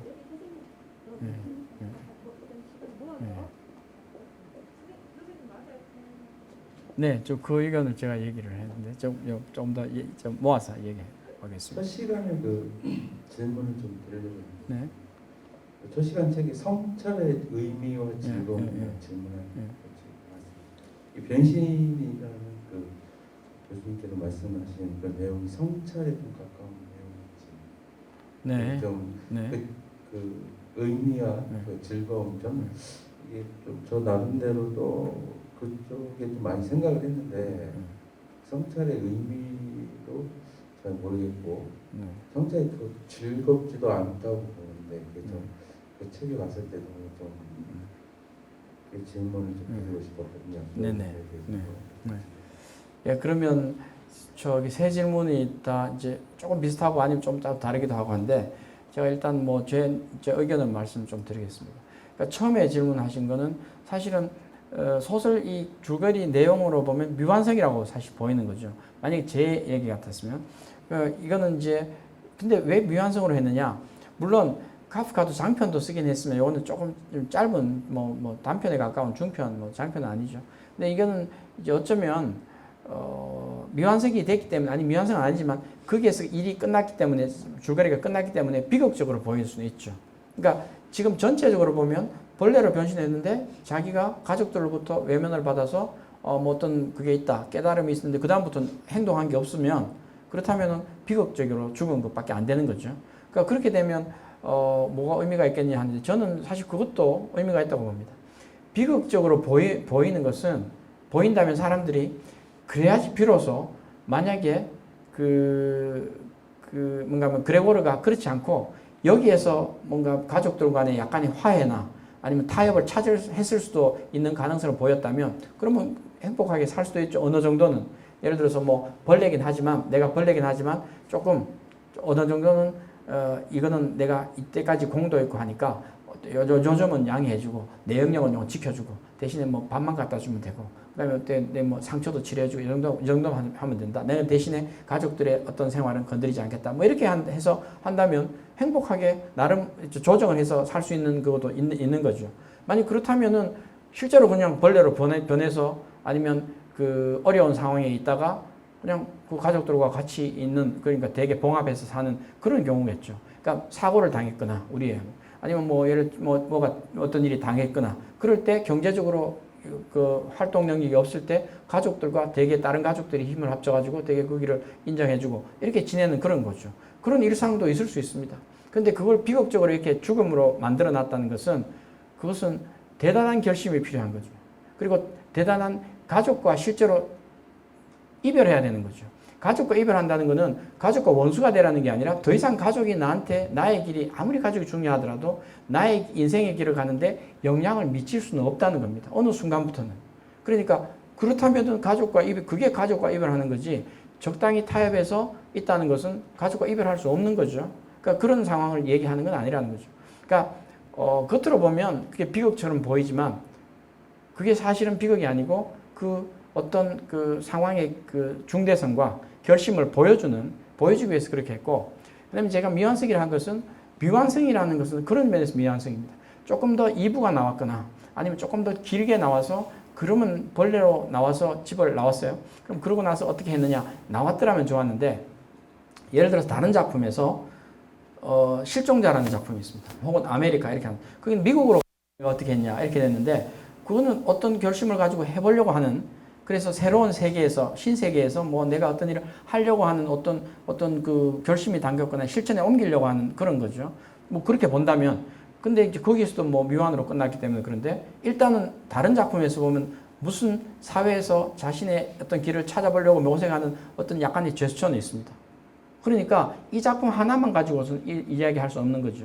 카프카는 작품이 다 연결되어 있다고 뭐 얘기 볼 수 있는 거죠. 다른 작가도 되게 뭐 많은 경우에는 그렇지만 그래서 이제 그런 점에서 저는 이 작품의 단면을 볼 때 하나의 단면인데 그것은 어떤 점을 집중해서 보여주기 위해서 하고 그렇고 넓게 말하면 미완이다 이렇게 지금 얘기를 합니다. 그렇게 말할 수 있겠습니다. 그런데 지금 두 번째로 의견을 말씀하신 부분은 사실은 저는 그 점에서 저는 같은 의견입니다. 그러니까 뭐 제 얘기에 공감하신다는 말씀도 이해하겠는데 어떤 경우에는 뭔가요? 절대적으로 자신을 위해서 써야 할 어떤 인생의 양이 있는 거죠. 그것은 누구도 어떻게 할 수 없습니다. 신도 어떻게 할 수 없는 거죠. 우리가 실존에 뒤집어서 실존적으로 우리가 태어난 거는 자유가 아니죠. 태어난 이상 그런 권리가 있는 거죠. 그러니까 우리는 함부로 못 태어났지만 내가 원해서 태어나는 건 아니지만 일단은 태어난 이상 그러면 나의 인생에서 내가 써야 할 시간의 권리도 있는 거죠. 그건 누구도 신도 못하는 거예요. 왜냐? 신은 태어나게 했으니까. 그러면 그 자유를 주는 거죠. 그래서 그래야 되는 겁니다. 그래서 그런 일을 하기 위해서는 그걸 돌아봐야 된다 이겁니다. 그래서 저는 실존을 긍정적으로 해석을 오히려 보완해서 설명할 수도 있다고 생각합니다.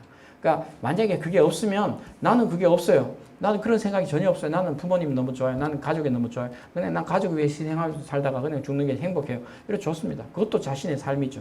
그러나 어떤 순간 지금 마지막 세 번째 질문하고 연관해 보면 성찰이라는 점이 있습니다. 그러니까 괴테에서 말하는 성찰이라는 것은 사회를 통해서 혹은 타인을 통해서 나를 돌아보는 거고 사회를 관찰하는 것이고 뭐 그렇게 됩니다. 그러니까 관찰하는 대상으로 관찰을 한 행위가 성찰이 되고 그다음에 그걸 통해서 나는 어떤 계몽이 필요하냐 이것을 생각하는 게 저는 괴테의 성찰이라고 생각합니다. 그러니까 다른 사람에 대해서 계몽을 시키는 게 아니라 내가 스스로 내 인생에 대해서 계몽을 하려고 하는 거 그런 것이 성찰인데 물론 그건 존재로서 관찰이 필요합니다. 그런데 그것은 카프카가 오기 전까지 단계라고 저는 봅니다. 만약에 내 인생에 대한 성찰이 있다면 그런 성찰이 있었다면 그 다음 단계는 카프카처럼 자신이 벌레처럼 보이는 순간이 오게 되는 거죠. 만약에 내 성찰이 약했다면 그러니까 이거는 괴테를 잘못 보다기보다 다르게 보는 분들은 항상 괴테는 뭐 사회를 어떻게 해야 된다, 남은 어떻게 해야 된다 이렇게 했다고 저는 말씀을 누누이 얘기하지만 그게 그 계몽이 아닙니다. 그거는 서구에서 말하는 잘못된 계몽이고 적어도 괴테가 말하는 계몽은 그게 아닙니다. 그러니까 자기를 돌아보기 위한 계몽하기 위한 그런 어떤 조건으로서의 성찰이죠. 그렇다면 그 순간이 오면 그 다음 순간은 아마 그레고르의 순간이 올 겁니다. 그렇게 오는 게 안 온다면 그건 성찰이라고 진지하게 성찰한 게 아니죠. 그냥 성찰을 재미로 한 거죠. 그러면 내가 어떤 순간 인생의 어떤 부분은 벌레처럼 느껴지는 순간이 있습니다. 어떤 부분이 있죠. 그렇다면 나는 그것과 결별해야 되는 겁니다. 그러니까 결별한다는 말은 죽는 거죠. 그것으로부터 죽어야 된다는 거죠. 그래서 죽는 게 아니고 새로운 어떤 출발의 어떤 시작이다. 이렇게 본다면 그런 진지한 성찰의 결과가 카프카에 왔다. 저는 이렇게 생각합니다. 그러면 뭐 어떻게 보면 약간 이어지는 거죠. 그래서 제가 그거는 사실은 카프카와 괴테를 이으려고 한 사람 아무도 없지만 적어도 강연에서는 저는 그렇게 볼 수도 있다고 생각합니다. 대신에 괴테는 그걸 가지고 나는 비극적으로 묘사는 하지 않았습니다. 나는 성찰을 너무 잘하기 때문에 그 이상 또 행복하게 살았기 때문에 내 순간에 내가 벌레처럼 느끼는 어떤 그런 비극의 순간이 없죠. 내 인생에서 돌아볼 때 그 정도까지는 아니었습니다. 그러나 일반적으로는 되게 다 그런 순간이 있습니다. 혹은 그런 면이 있는 거죠. 그런 면이 있습니다. 그러니까 모든 그 순간이라기보다는 어떤 면도 있는 거죠. 나는 이거는 내가 볼 때는 아닌데 이거는 내가 완전 벌레 같은 그런 어떤 삶을 살았구나 라는 면이 있습니다. 그런 깨달음이 있어야 된다는 거죠. 네. 새로 담론이 오고 가는 사이에 또 새로운 질문이 생기셨으면 질문해 주시죠. 카프카는 오늘 본입니다.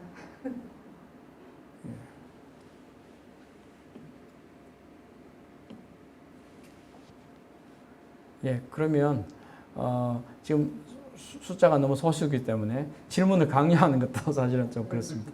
예, 근데 질문이 세 분이나 이렇게 의견을 말해주시고 질문이 나왔다는 거 저는 아주 만족하고 있습니다. 그래서 그 다음에 만약에 이제 헤세가 다음 주죠. 헤세는 다음 카프카보다 그 이후인데 현대 우리의 얘기입니다. 그래서 이런 카프카 이후에 헤세는 그러면 어떻게 했느냐라는 거. 괴테와 카프카와 헤세를 한번 연결해보는 그런 시간이 됐으면 좋겠습니다. 그래서 오늘 일종의 중간 아니면 거의 3분의 2에서의 결론은 인생은 그렇게 희극적이거나 아니면 그렇게 그러니까 뭔가요? 즐겁지도. 그러나 인생은 그렇게 비극적이도 아닙니다. 그러니까 아주 행복하지도 않지만 그렇다고 아주 불행하지도 않습니다. 여기 카프카에 나온 변신에 나온 그레고르는 자신이 인생이 불행하다고 느끼면 불행한 거죠. 그러나 내가 인생을 가지고 어느 순간부터 나는 나의 길을 가려고 느끼는 순간 그 순간부터는 오히려 행복해지는 경우가 더 많이 있다 이거죠. 그건 뭐 사실은 알 수는 없습니다. 그러나 그런 결심과 행동을 할 때 행복해지는 순간이 많다. 그 말은 마지막에 가족들이 즐겁게 소풍 가서 행복한 전망을 하는 거. 실제로 뭐 행복하게 됐는지는 모릅니다. 미완이죠. 어떻게 보면. 그러나 그런 행복하게 느낄 수 있는 기회가 더 많이 있다는 것을 저는 일단 이 작품에서 메시지로 던진다고 이렇게 생각합니다. 그걸 마지막으로 해서 오늘 강연을 마치도록 하겠습니다. 오늘 그 리치도 참 좋았지만 카프카도 참 그죠? 저에게 많은 의미를 주는 것 같아요. 인생은 어떤 진리를 뭐 객관적이고 합리적인 어떤 진리를 찾는다기보다 구체적이고 개별적이고 삶 앞에서는 단독자로 어떤 삶을 마주해야 한다 이런 메시지를 많이 주셨는데 너무나 훌륭한 강의였던 것 같습니다. 여러분 교수님께 다시 한번 큰 박수 부탁드리겠습니다. 오늘 좀 그리고 다음 주는 쉬지 않고 헤르만 헤세로 가보겠습니다. 예, 다음 주에 만나도록 하겠습니다. 감사합니다.